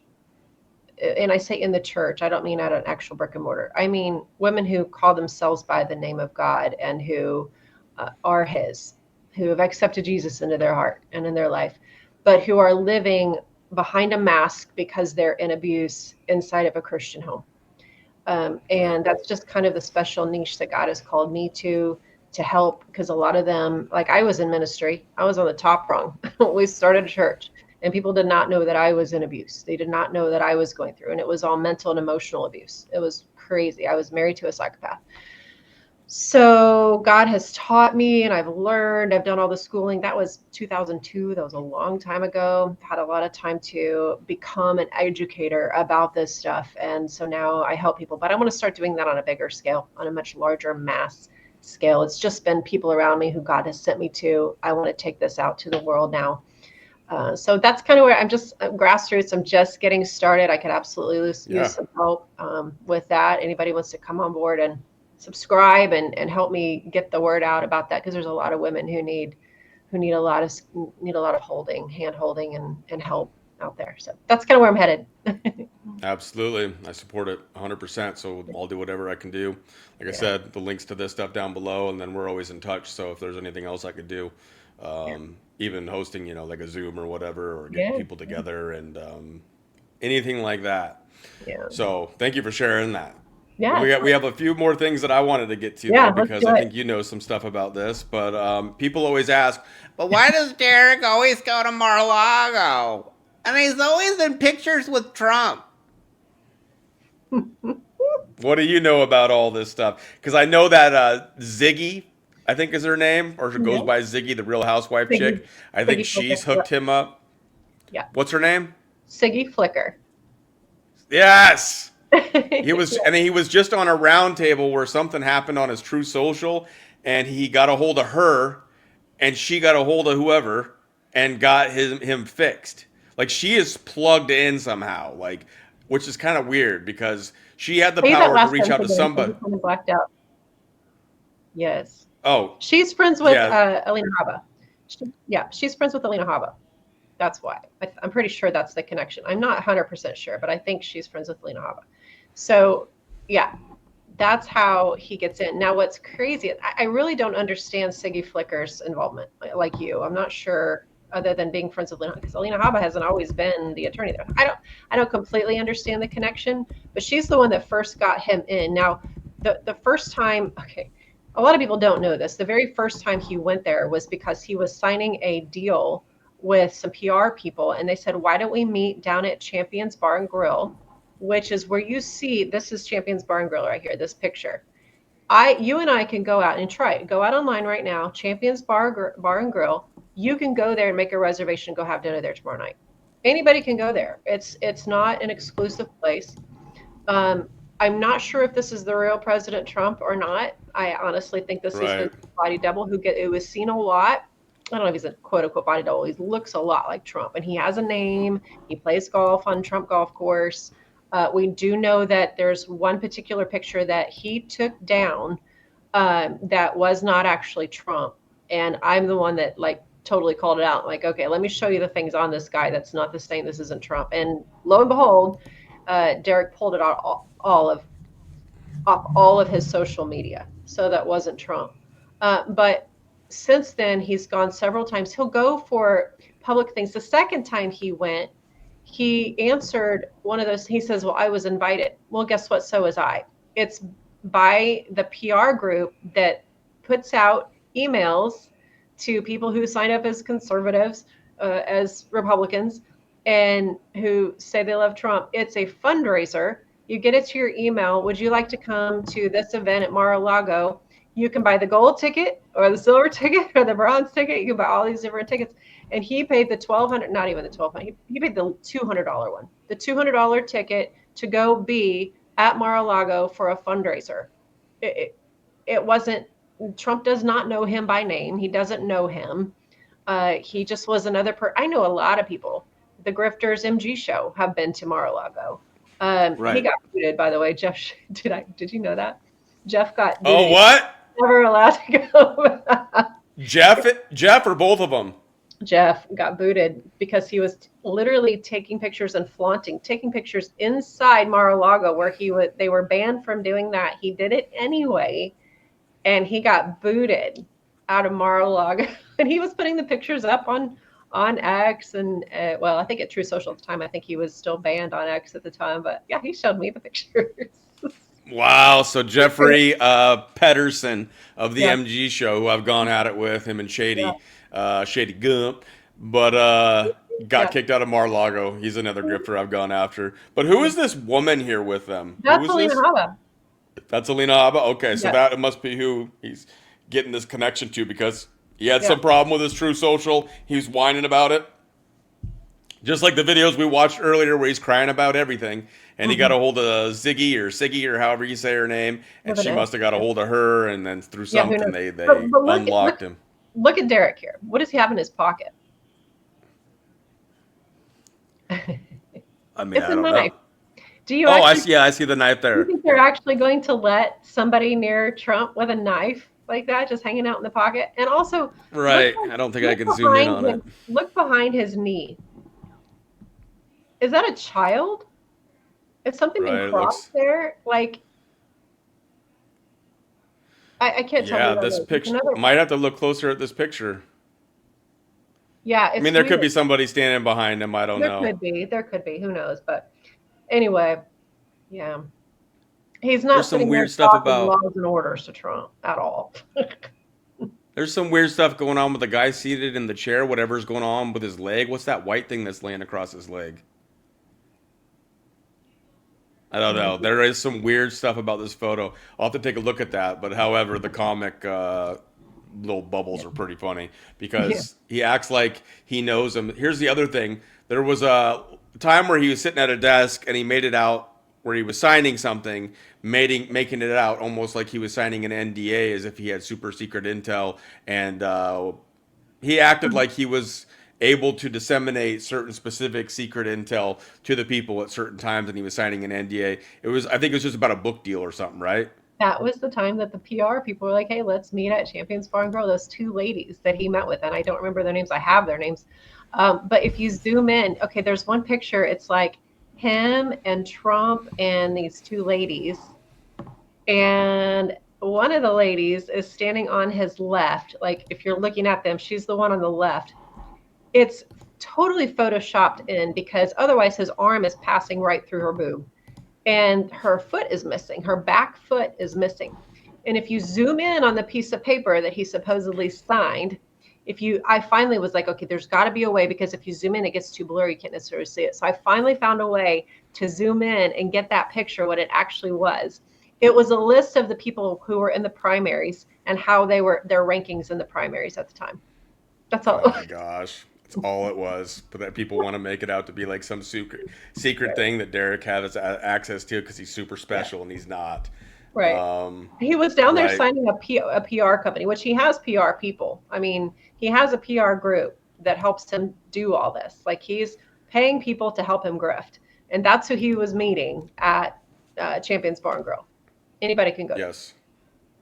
And he knows he's lying. That's the thing. These people know they're lying. So, like, people can make money. So it's like, just because people sell something or they're like, you know, like Mel's got like books and stuff like that, it doesn't make her a grifter. She put a lot of work into those things and she's not lying. Like, she's not knowing, like, there's some people that might be hoodwinked to believe some of this stuff. Like when I was following with Gene and stuff like that, and people are online and they actually believe this stuff is true. Okay.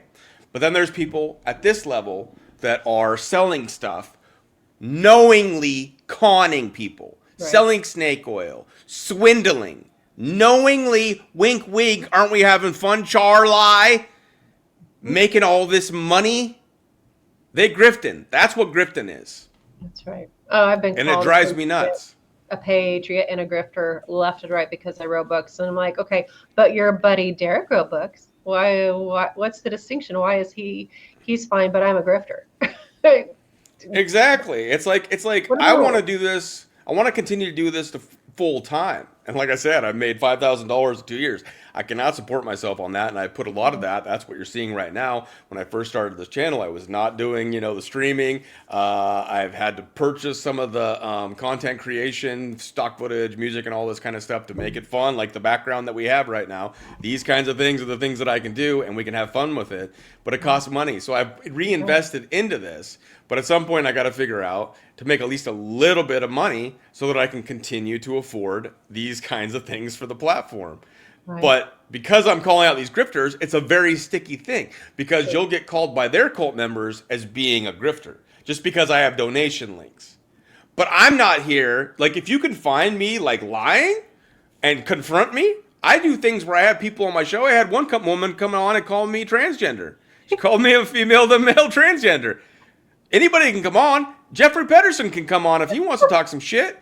I'll freaking gladly have anybody on. They can come in, they can, and then we'll have a discussion about it.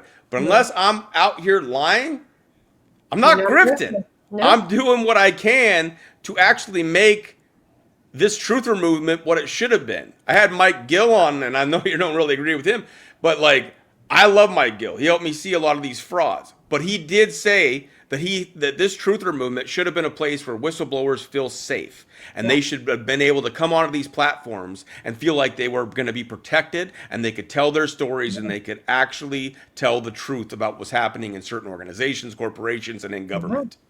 That is not the case. No, we do not have. Yep, we don't have. They're not altruistic. They have dark hearts, and they're really not even conservatives. I mean, like Jeff Peterson.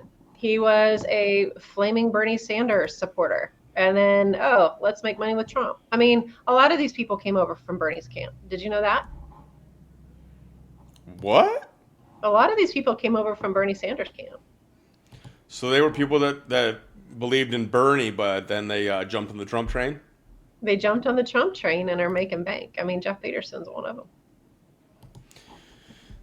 It makes sense, man. And I think a lot of these people were also Democrats. I've heard that Phil Godleski was a registered Democrat, and he has acted as if he's like, sometimes he acts as if he like controls Trump, but he acted like he was part of this five group with Kash Patel and various people that he named, and it was like crazy. But some of these people were straight up Democrats, probably still are. Michael Tuffin of Real Raw News, who goes by Michael Baxter, he ain't a conservative. He doesn't care about Trump. He thinks it's funny taking money from conservatives. So he keep writing your wacky stories about these bullshit Guantanamo Bay things. I think they released some story not that long ago about alligator Alcatraz and how the first death had happened. It's just all fabricated stuff, man. And they love taking your money. Yeah, it's ridiculous. Yeah, they love making us look like fools. And also, they also telegraph what they're going to do. How many years ago, and I wish I knew the date, but they started talking about, Trump supporter, probably back in his first term, Trump supporters being domestic terrorists. Right. Okay, they're telegraphing what their plan is, and then they turn around and create all this stuff where it's like, oh, well, if this doesn't go the way we want it to go, then we're doomed and we got to take to the streets with our guns. They're actually creating that very scenario. They're turning Trump people into domestic terrorists, they're trying so hard, like most likely white guy, just like what just happened with this terrible shooting. Is likely a white person, Right. obviously very black. They want white people to become domestic terrorists. They're trying so hard to get Trump people, white people, to fill that label that they've created so that they can round up Trump and round up Trump's people or conservatives. I mean, Right. Trump's been here for 3 more years, right? 3.5 more years. And then it's going to be somebody else. I mean, it's not just about Trump. He's coming in and he's going back out. He's not going to be around forever. He's one guy in one office.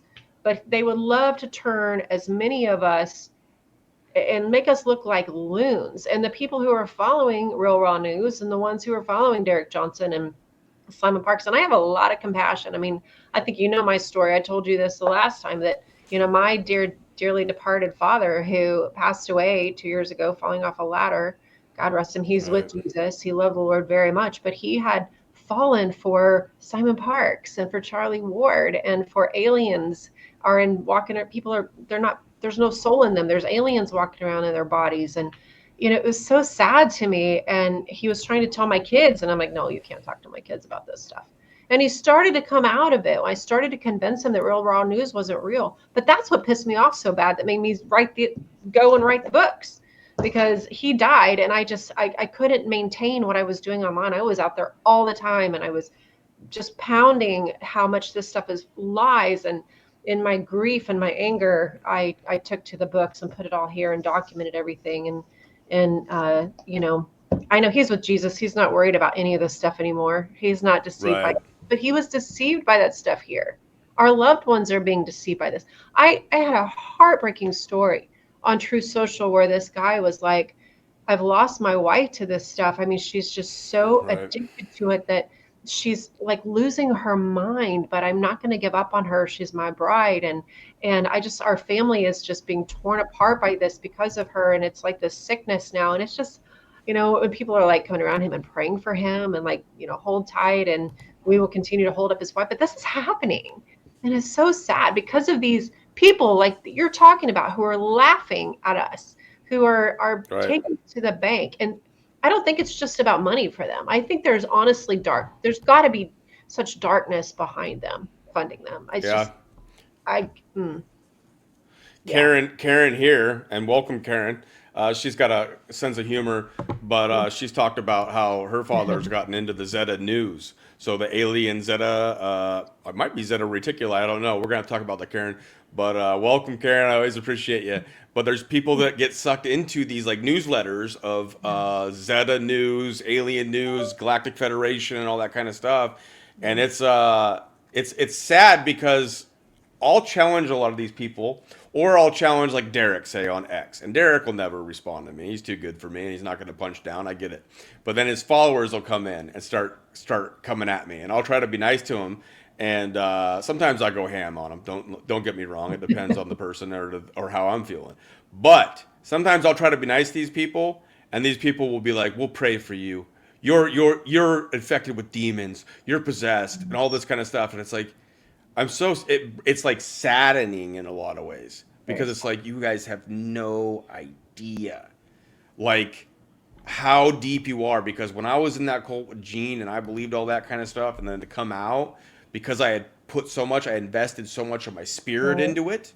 I had done work when I was not feeling good. My health was horrible at the time, and I put in hours and hours for that man on work, making him look way better than he ever deserves to be, taking out all of his little and all these little freaking little things that he does with his talking, Gene Decode that is. And I get out of that and I find out the truth about how much these guys are all just liars and holding up cons and running narratives and dangling carrots and gaslighting people when things don't come true. it was heartbreaking. It was crushing. It was soul crushing because I thought I was doing God's work. I thought I was saving children. I thought I was like preparing the world for the new great awakening where it was going to be a utopia of med beds and prosperity and goodness. And these people don't even see it. These people are investing in various things like XRP and getting hardcore into dinar and gold and all this kind of stuff. And it's like, why would that be necessary? You're going to be the haves while the normies are the have-nots in this new world. If you think that you're going to all of a sudden become multimillionaires because of this, do you see that you're not being led by greed? The same greed that's pushing and motivating these podcasters to continue sowing this false narrative propaganda machine. Yeah, absolutely. The followers are unknowingly becoming greedy assholes that'll become the new cabal. Not that that world's ever going to exist, but that's what they would become. So because these guys didn't know, these people you call normies, sleepers, or whatever, because they didn't know to buy gold and silver and XRP and the Iraqi dinar and the Zimbabwe Zen and all the whatever they are, the Zim, you guys are going to be mega rich and they're just going to get the QFS, universal income or whatever the hell you're going to say it is. And you know what makes me so... Just think about it. Yeah. Have you heard of that guy, Bo Polney? You ever heard his name? Oh yeah, he's been wrong a million times, and yet Nino Rodriguez is one of the biggest platforms in this thing. Keeps bringing him on. Yeah. So I happened to be near him when, well, first of all, I got on stage and spoke and was telling everybody, get away from this, Derek Johnson, get away from this stuff, and people were like, you're wrong. President Trump is still like it was before Trump took office, and he's still commander-in-chief. And like people from the crowd are yelling at me, and I'm like, no, you guys, this is wrong. And I'm like, okay, and the whole corporation illusion, the whole idea that America is a corporation. If any of you in your audience believe that, please come see me, come talk to me. That is another huge grift, massive grift. But I said that I was like, we are not living in a corporation. America is not a corporation. It never was. We were never owned by the Vatican and the Crown and all this. Bo Polney gets up right after me. Yes, we do. We are so a corporation. Like this, he intentionally came after me. He intentionally decided, I'm going to go up on stage right behind this woman, and I'm going to basically make this crowd make a choice between me and her. And people were uncomfortable. It was like, I heard somebody like, yeah, we're a corporation. I'm like, what are you celebrating this idea? It's just you're brainwashed to this. And so you need to hold on to your confirmation bias so much that you're celebrating with Bo Polney that we are bought by the Vatican and the Crown and we're not a constitution. Yeah, we're a corporation. I'm like, you guys are nuts.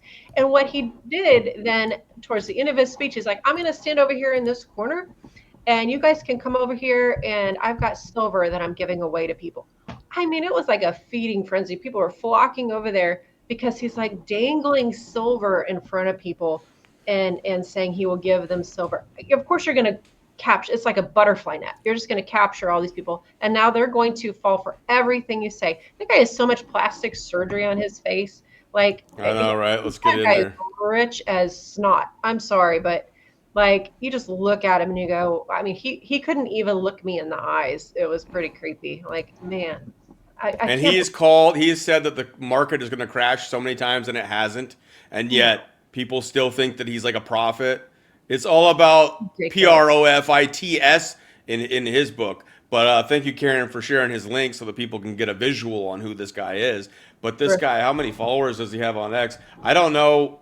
He's got 57.6 thousand followers on X. But he goes on Nino's show, who Nino now has almost 500,000 followers on YouTube alone. So this guy's getting massive exposure, and then they push him into like his IRAs or his gold or his whatever it is that he pushes, and he's just making bank. But he's been wrong so many times, and Nino keeps having him on, which again shows that Nino's just a scumbag. But all these guys have been doing this. all these guys have been pushing gold. Like Patriot Underground, I think, has its own freaking gold. 107, it must have like a deal with some kind of silver place because I think he has his own freaking personalized silver that he marks up like 2 or 3 times what you could actually just go and buy a freaking silver coin. It's not going to be, you might have some collectors that buy those things. I don't know, but just go buy it and actually make some money because it's going to be a while before you ever make that money back.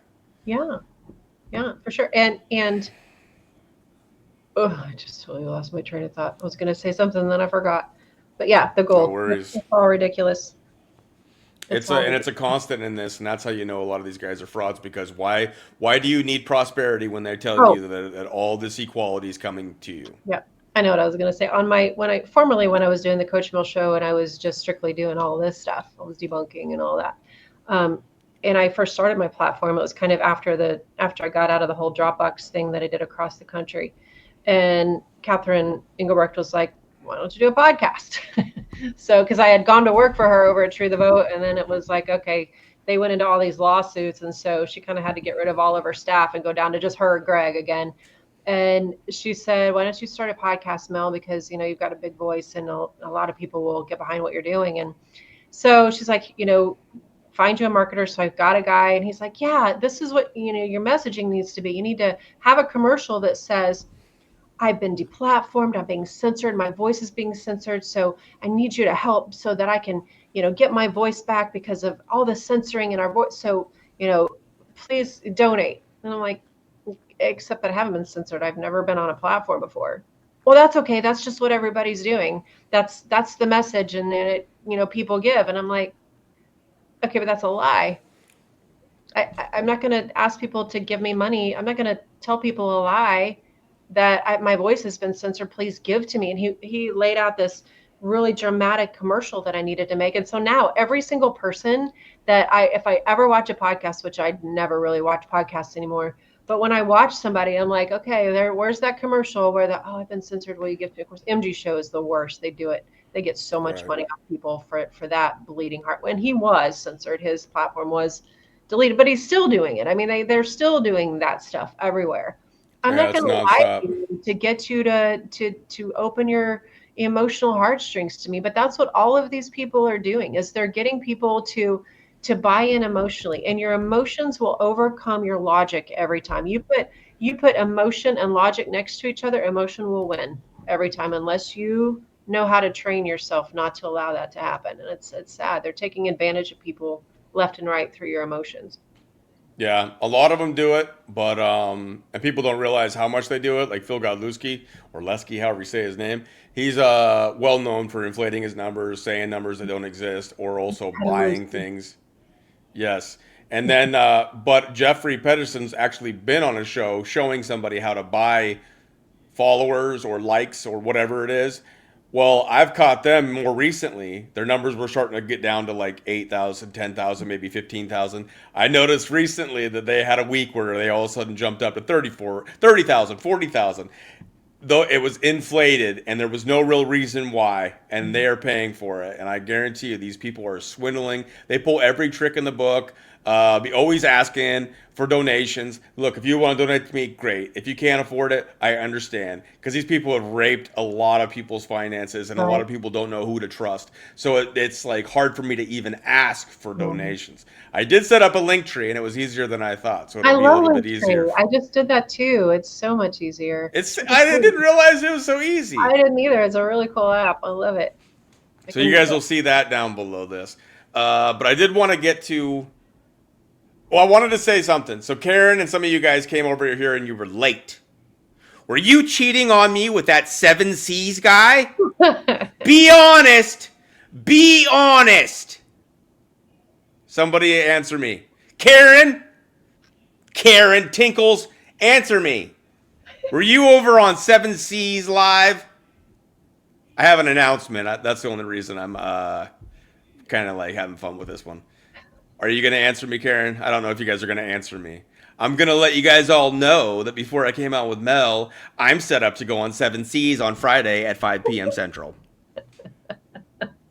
I'm going to be on 7 C's. Ha ha! I was not cheating with seven C's. It was weaponized news. All right, all right, Oh, all right. you're being cheated on with weaponized news. Okay. Right, I was being cheated on by somebody else. But I'm going to be on 7Cs. I wanted to announce that on Friday is what we have set at 5 p.m. Central. So there you go. However, I also wanted to show something because we've been talking about what these guys are doing. I just did this show, Grifter Shamathon Numero Uno, and I want to, and this video is kind of taken off on X, and some of you watched the show and you watched this maybe online. But this is what I just want to play this again. Because it's like what we're talking about. Run stings 24/7 all day, every day, all across this nation, and you would just be reeling in the low to mid-level fucking pedophiles. I mean, maybe you'd even get some freaking high-end business people. It's that easy. It's happening on the internet all the time. Even Trump has said that. The internet has made it so accessible. It's happening all the time, and it's been exposed. That Ryan Montgomery, I think he got fucking handled by Sean Ryan. But anyways, like we could run stings all day, every day, and it's not happening. And Trump said that there was going to be the death penalty for human traffickers and drug traffickers. And where are we? I mean, there's rumors floating around about a potential pardon for Ghislaine Maxwell. Don't talk about Epstein. My gosh. What is up, Nella Baluop? However you say that, welcome. Sound of Freedom made it seem like the U.S. isn't the number one consumer of CP. Exactly. It made it into a third world country kind of a thing. And people need to realize that through Hollywood and through a lot of these corporations and through sports, it is the worst in the United States. It's disgusting what we do. And I don't want to get into the Trump aspect of that because I know people will say that it's complicated and yada yada. But what I want to do is get people, because people have been talking about that. What happened to Save the Kids? What happened with all these podcasters that were all about getting the pedophiles, cutting down on human trafficking? Now, if something is going on where they're doing their best, if they really are doing their best, if Trump is doing his best at the top and all these guys are doing it, why are more of these truthers not taking all this money and creating ways to help? Why are we not meeting our hopeful, like, good people in government in the middle and showing them that we're better than this? And why are we not doing more? Because I've seen people that, and I'm not saying that everybody should do this because it's kind of a vigilante thing, but I've seen people that literally, and some people know hacking better and they know how to go on these sites. I don't want to be on these pedo sites. I don't want to be on these gross things. But some people have gone on these sites and pretended to be like little girls, little boys, and met with these people and confronted them and called the cops. They work with their local authorities, so as soon as they make contact and can confirm that this is the person that was talking to them, then they can get arrested. This could go on nonstop. And it's frustrating me. And I think, Trump's got his got stuff going on, whatever. We don't have to have that conversation, even though I'm pretty upset with him. And I'm really upset with him because I thought the death penalty and all this stuff was coming. And we were going to set a new standard for the way that this stuff operates in our country. But that's it's what's pissing me off. I'm sorry. Coach Mel, I always try to be respectful. There's been a little bit of language on this one. You can handle it, but I do want to apologize. However, I get fired up about this topic. You don't need to do anything for me. But I feel like with whatever this truther movement still is, if there is, I don't even think there is a truther movement anymore, but because it's been called that, we still can call it that because a lot of the people that were trying to wake up still consider it that. We need to bring back what this was all about. And it's like sometimes it's as simple as just bringing awareness, having the resources, the stuff that we've been talking about, getting people unplugged from the Derek Johnsons that are lying to you and telling you that this is all a movie. Can I just There's different ways to go ahead. It's never been about the children. It's been about using that as exploitation to grift. This is how you get into people's hearts and minds, just like these other things we're talking about. All of this stuff by these people, because you asked a question that you kind of answered earlier, and that is, look at Charlie Ward. He was pedophiling. Phil Pedalewski. Okay, these people are truthers. They're influencers. They're leading this march, and it's for the children. And that trickles down through to the good people who believe that these people are altruistic saints who want that done. Let's talk about, the film. I don't know if it's good or bad. I know what people have said. I'm not there. It's all third party to me, so I can't make a decision. I'm not going to make a decision. But if it was bad, if Tim Ballard's bad, if these people are bad, and yet they're talking about saving the children, okay, then if they're lying, then that's never been about the children, right? So we can say, well, let's get back to it being about the children. Maybe for the people on the level that don't have any money, it's about the children. We've been made to believe it's about the children so that we'll open our pocketbooks, so that we will fund these people and their lifestyles. You're asking, why isn't the money being pooled to do that? Because there's a few people on the ground who are on our level, who are on X or who are on, different platforms trying to actually do something, but they won't ever really get anywhere because they're not in places of power where they hold all the strings for that and won't let that happen, because this world is run on trafficking. The entire world is run on trafficking. So no, even though they've basically fooled everybody into believing it's about the children, it's not about the children. Right. And I've talked about this with a guy named Biscuits that I've had on. We do a digital dojo variety show, which should start back up in August. But we've talked about how basically the whole economy is intertwined with human trafficking, drug running, and guns, arms deals. 100%. So that if you were to take one of those components away, the whole thing will collapse. They've talked about one of the reasons why, and I'm not making this excuse, but this is one of the things that I've been hearing with some of the stuff that I've been hearing about the Epstein list, why we're pivoting away. It says because if we did release that list, the entire economy will collapse. Because you're talking about some of the most powerful people that have ownership of shares, ownership of businesses, companies, power, that it would just collapse the entire economy. Oh. However, there's still so much low-life, disgusting pedophilia happening that if anybody on a platform, whether it was a Trump or an Elon Musk or any of these social media influencers, I mean, some of the truthers are semi-big, but I'm talking Joe Rogans, Russell Brands, like the bigger names, Ben Shapiro's, these people, Candace Owens, these kinds of people, if you legitimately told people how bad it was, and if they worked together and coordinated and actually shared the truth of how prevalent it is, and it's not just sex, it's not just, even though that's some of the worst of it, there's literally torture, there's sacrifice, there's that aspect of it, but a lot of it is also labor. Oh yeah, a lot of labor. Labor camps. A good portion of it is labor. Either way, it's modern day slavery, worse slavery than there's ever been, not to downplay any of the past. Sure, yeah. I mean, slavery. And that's what's so slavery's sad. always going to be around. Doesn't matter the color of your skin. I mean, it's all treacherous and all terrible. That just got a lot more publicity because it was us breaking away from that model that was so just like every day, and it was acceptable. Now it's the same thing. It's just gone undercover. It's no different. Right. Now, what color your skin is.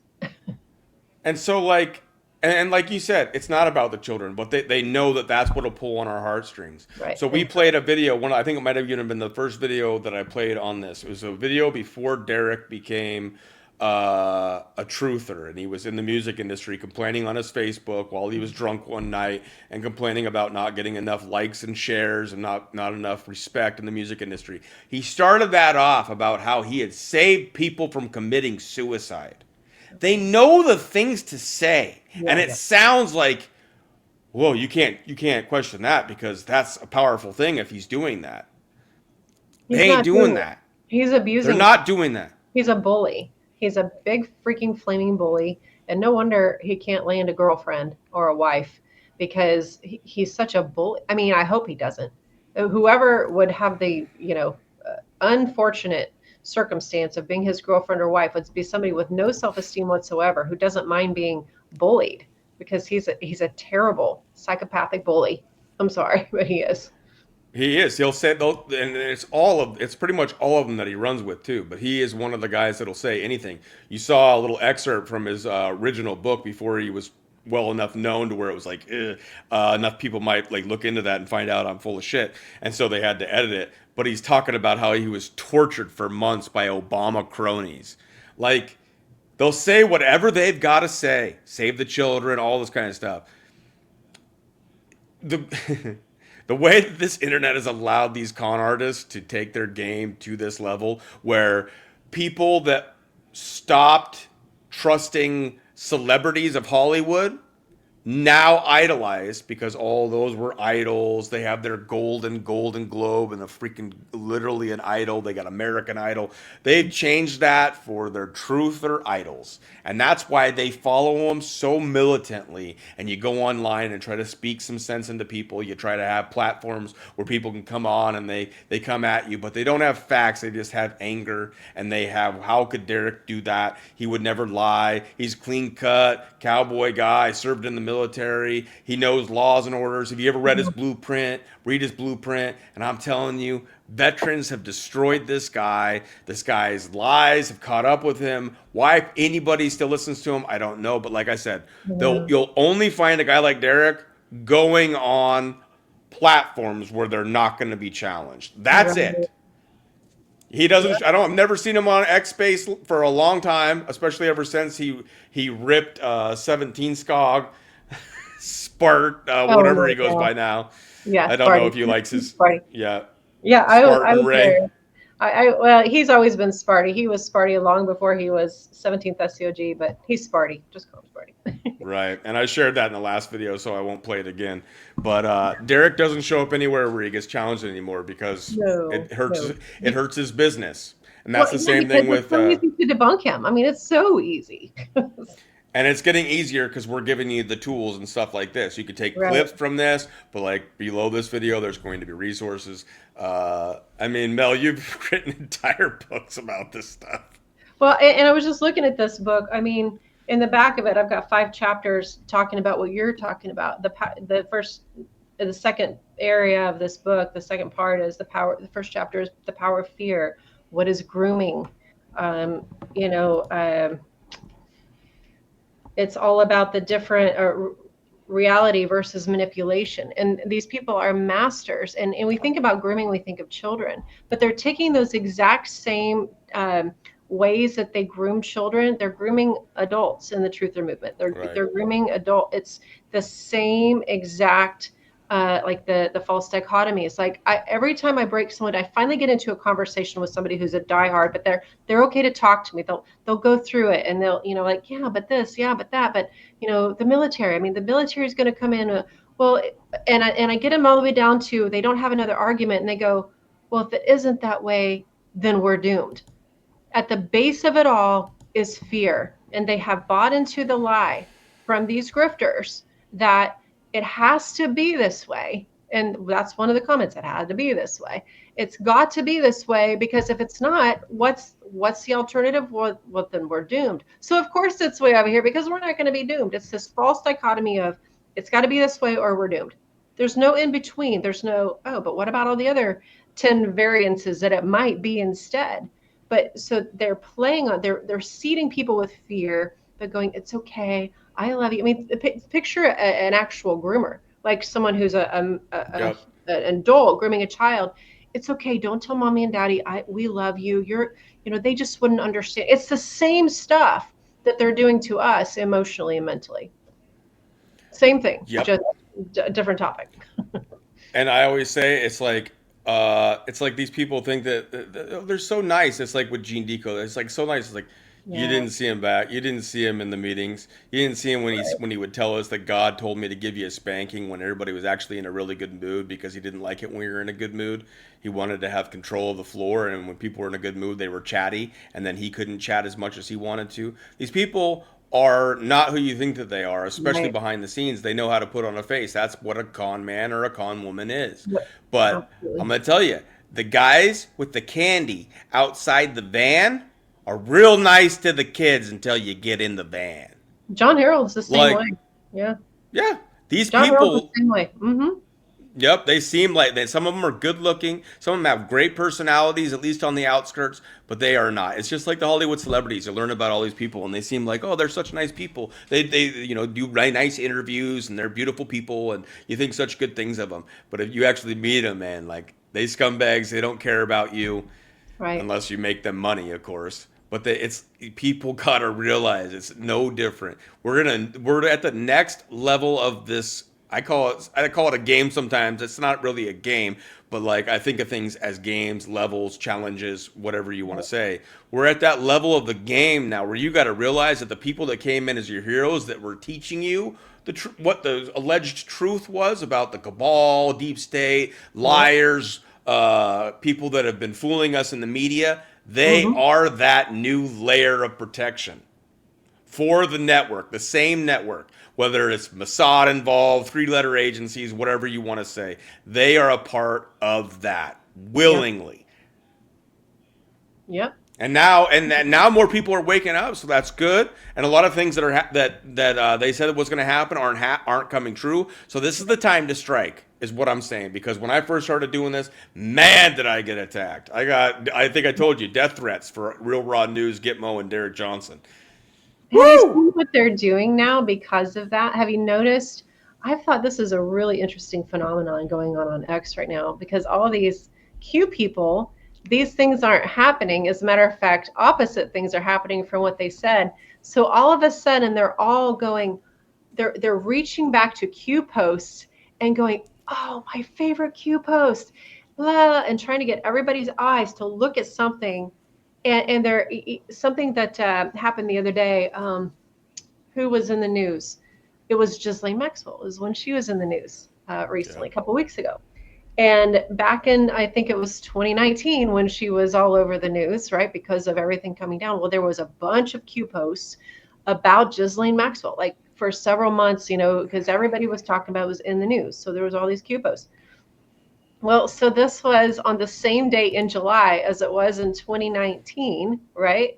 And so they're like, oh, it's a Delta. And I'm like, I went and looked. I went and looked at the Q post from 2019 on that day, and I looked at the Q post that they were saying was a Delta because all of a sudden today they're talking about Ghislaine Maxwell. Literally the only thing that was the same was her name.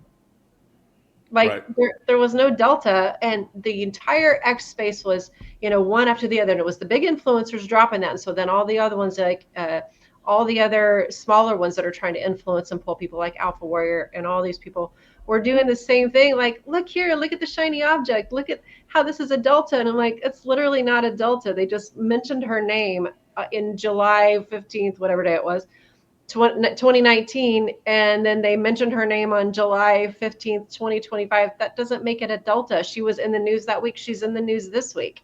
That makes no sense. I mean, they're really grasping for relevance and trying to keep people's attention. And I think they're slipping, to be honest.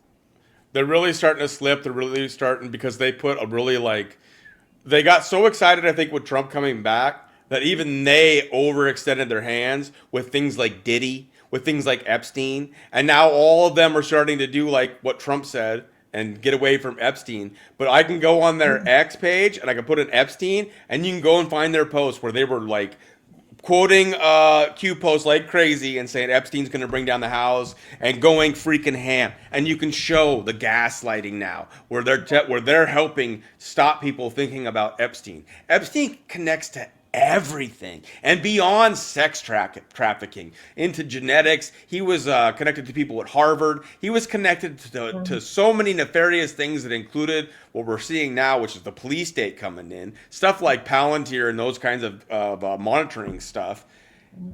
He was involved in that kind of stuff too. Like, come on, man. Like, it's like the fact that we're not talking about it. And even if Trump says that, why are you just following any man? If that's your passion, if you really do care about the children and you want to save the kids, you'll at least look into all these kinds of things, and you'll continue to not let somebody persuade you away from what it was that we have so much information on the Epstein stuff, Right. on the human trafficking and the various ways that they did it. The stuff that drives me nuts is that people were catching them like having like a chair on like Wayfair. And it would be Oh, I like a know. $20,000 chair, and it Yep. would have a name in it, and the name would correlate with a missing child. Right. People were catching that, and nothing's been done about it. And it's still going on. They're just getting better at hiding it. Yeah.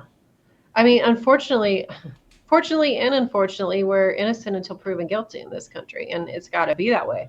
But it's like, in order to get somebody, you got to set up a sting. You got to know, where to be, and you got to be at the right. You got to actually have all the evidence.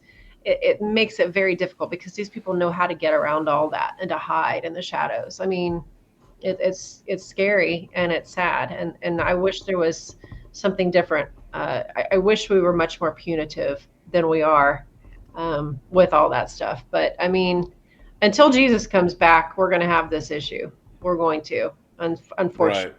Right. We'll have trouble in this look what world. happens in Revelation. We know how bad it gets in this world for the blood, the moon to turn to blood, and not that it's actually blood moon. I mean, it might just be that the color, but a lot of that was metaphorical. I think, I don't know what was and what wasn't. They talked about flying things in the air, but they didn't know anything about planes. So there's a lot to interpret there. But we know it's going to get really bad, to the point that this world is like crying and dying, and the water turns to blood, and it's going to be bad, So I mean, I don't think there's no way of saving this thing. What we've got to do is know what God's called each one of us to do. Who are we supposed to be a testimony and a witness to? What's supposed to be my job in this world? When we figure out from His plan what we're supposed to be doing, then we can affect things, because He knows best, right? But we can only do the best we can do, and keep our minds in discernment, not just any discernment. I hate the word discernment out here. Use your discernment. Okay, that doesn't mean anything. They've exploited another biblical word, an idea, and just said use your discernment, which means basically whatever you're feeding on right now. You might be fully addicted to the internet, and your discernment is telling you to believe in all the stuff Derek Johnson told you. Use your discernment. Well, that's not discernment. That's emotions. That's hype. That's confirmation bias. But they're exchanging that word with discernment, which is really truly only caught. The real true discernment is caught, if you're a believer, if you're a Christian, in the presence of the Lord, learning from the Holy Spirit, learning how to hear from His voice. But, for those who aren't, and, discernment is still not based on confirmation bias. It's not based on being glued to the internet every day, all day long, and being fed something and being brainwashed into something, because now your discernment's not activated at all. You've turned off your intuition. You've turned off discernment. So right. And most people are tired, and they're just trying to live their lives. They're trying to, work or be part of a family and stuff like that. And so when they even tune into stuff like this, they're partially tuning out, because they've given most of their energy to something else during that day. Now, a lot of people do pay attention because they're interested and they're learning, and they get involved with some of the stuff. I have for whatever reason, a passion to expose these lying grifters, and I just can't stop. I hope that I'll be able to afford to keep doing this. So, anybody's support does help. But people tune out when they get into some of this kind of stuff. So it's hard to reach people. And they've taken, look, what they've done with the truther movement. Satan has turned it into the biggest lie and fraud that the world has ever seen, and he called it the truther movement. People have pushed, do your own research. No one does their own damn research. They just take that as a code for they must be telling the truth, because they are saying do your own research. Discernment. They've taken that word and freaking destroyed it. Use your own intuition. They've destroyed these words. Words are having less meaning at the same time that we have transgenderism that's going to transhumanism. But let's focus on that. Guys, people won't there's at least a large portion of the population now that won't argue that there's just a man and a woman. There's just a boy and a girl, a male and a female. They will argue all these things. Words have different meanings. Words mean less than they should, or that they ever did. I was talking about how, what's up, Sabrina? I was talking about how people don't give their word anymore, or they don't stand by their word anymore. Yeah. So when I talk to a guy and he says something and he doesn't follow through, you didn't follow through with your word. But people don't seem to give a shit about that anymore. Oh, something came up. It needs to mean something now. If you say you're going to do something, sometimes it doesn't always work out because life is what happens while making other plans. There really is stuff that comes up. Right. However, stand on your word, because words should mean something. So if we can learn anything from this, let's bring back stand by your word, have integrity, have principles, have a conscience, and actually listen to it. Yeah, no joke. And Amen. that you won't get with Derek Johnson. I literally was just highlighting these guys. Just look at the way they carry themselves, especially in a time like this where a lot of people are still hurting. There's still a Right. lot of ground to be made back up after what just happened for the last 4 years. And we can Right. blame all kinds of stuff. And a lot of people don't like Trump. I get that. But these people are sitting on round tables laughing about the optics they're seeing in the world because they're making money while people are losing businesses, losing jobs. The elderly are being unable to afford their rent. They're getting pushed out to worse and worse situations. It's bad. Yeah. It's freaking bad. And these people are still sitting on panels laughing about how all the bad people have been taken out and they're all actors now. Right. It's all central casting. Central casting. Central casting is something that Okay. Derek loves to throw out there as if it's all a movie and therefore you should be rejoicing because it's about to be over and we're going to be given all this greatness or whatever it is that you think that's going to happen. And Yeah. people are freaking dying. Right. Yeah, it's terrible. It's terrible. Can't believe DJ is still. I didn't get that. I know that's what everybody's saying here. They can't believe, and I know a lot of you guys understand. But please recognize, for the last time, we're going to start to come to a close here. I'll play a little music as we're going out, and it's been great having you on here, thank Coach you. Mel. Yeah. You're awesome, and I want to bring you on and do some more. Charlie Ward might be the next in our sights. Yeah. Oh boy. Yeah. But I'm remember, trying we to- have. Are you trying to find something that you wanted to share? No. Well, I wanted to share. Somebody said they wanted to get my books, and I'm trying to find my my link so that I can send them a signed copy. But it's for some reason making me put in a code, and it's sending the code to my daughter, so who's probably asleep. So I'll have to find those. This might be on your last show that we did. I might have some of those links. Is it somebody in the chat? Yeah, somebody in the chat said, "Can't wait to read my books." So I was trying to find. Are they able to connect with you in any way? Yeah, Because yeah, for sure. Connect with me on X. I am the Coach Mel Show, and I think that's my handle now. Let me check. Yes, at the Coach Mel Show on X. If you're I'll on put True that in Social, you may or may not be on True Social. I'm at Coach Mel Official. Brand new account over there. You can also email me if you want to. It's coachmel@melodyministries.com. Email me there. So if anybody does want a book, I will get you. You can get them on Amazon, but I have like 6 boxes that I'm looking at over there. I overbought, and I really need to sell these books. They're like doorway. They're door stoppers right now. So if anybody does want a book, please let me know. Let me get you a code where you can, and I will sign those. I'll personally sign those. Well, we were talking about a link tree earlier. Did you get a link tree set up? Yeah, but I haven't put my Stripe codes on there yet. I need to do that. I hadn't thought about that. Okay. I've got them on different ones of my shows. I can find it. I just can't find it. I can't pull it up right now. It's just not letting me. Not a worry.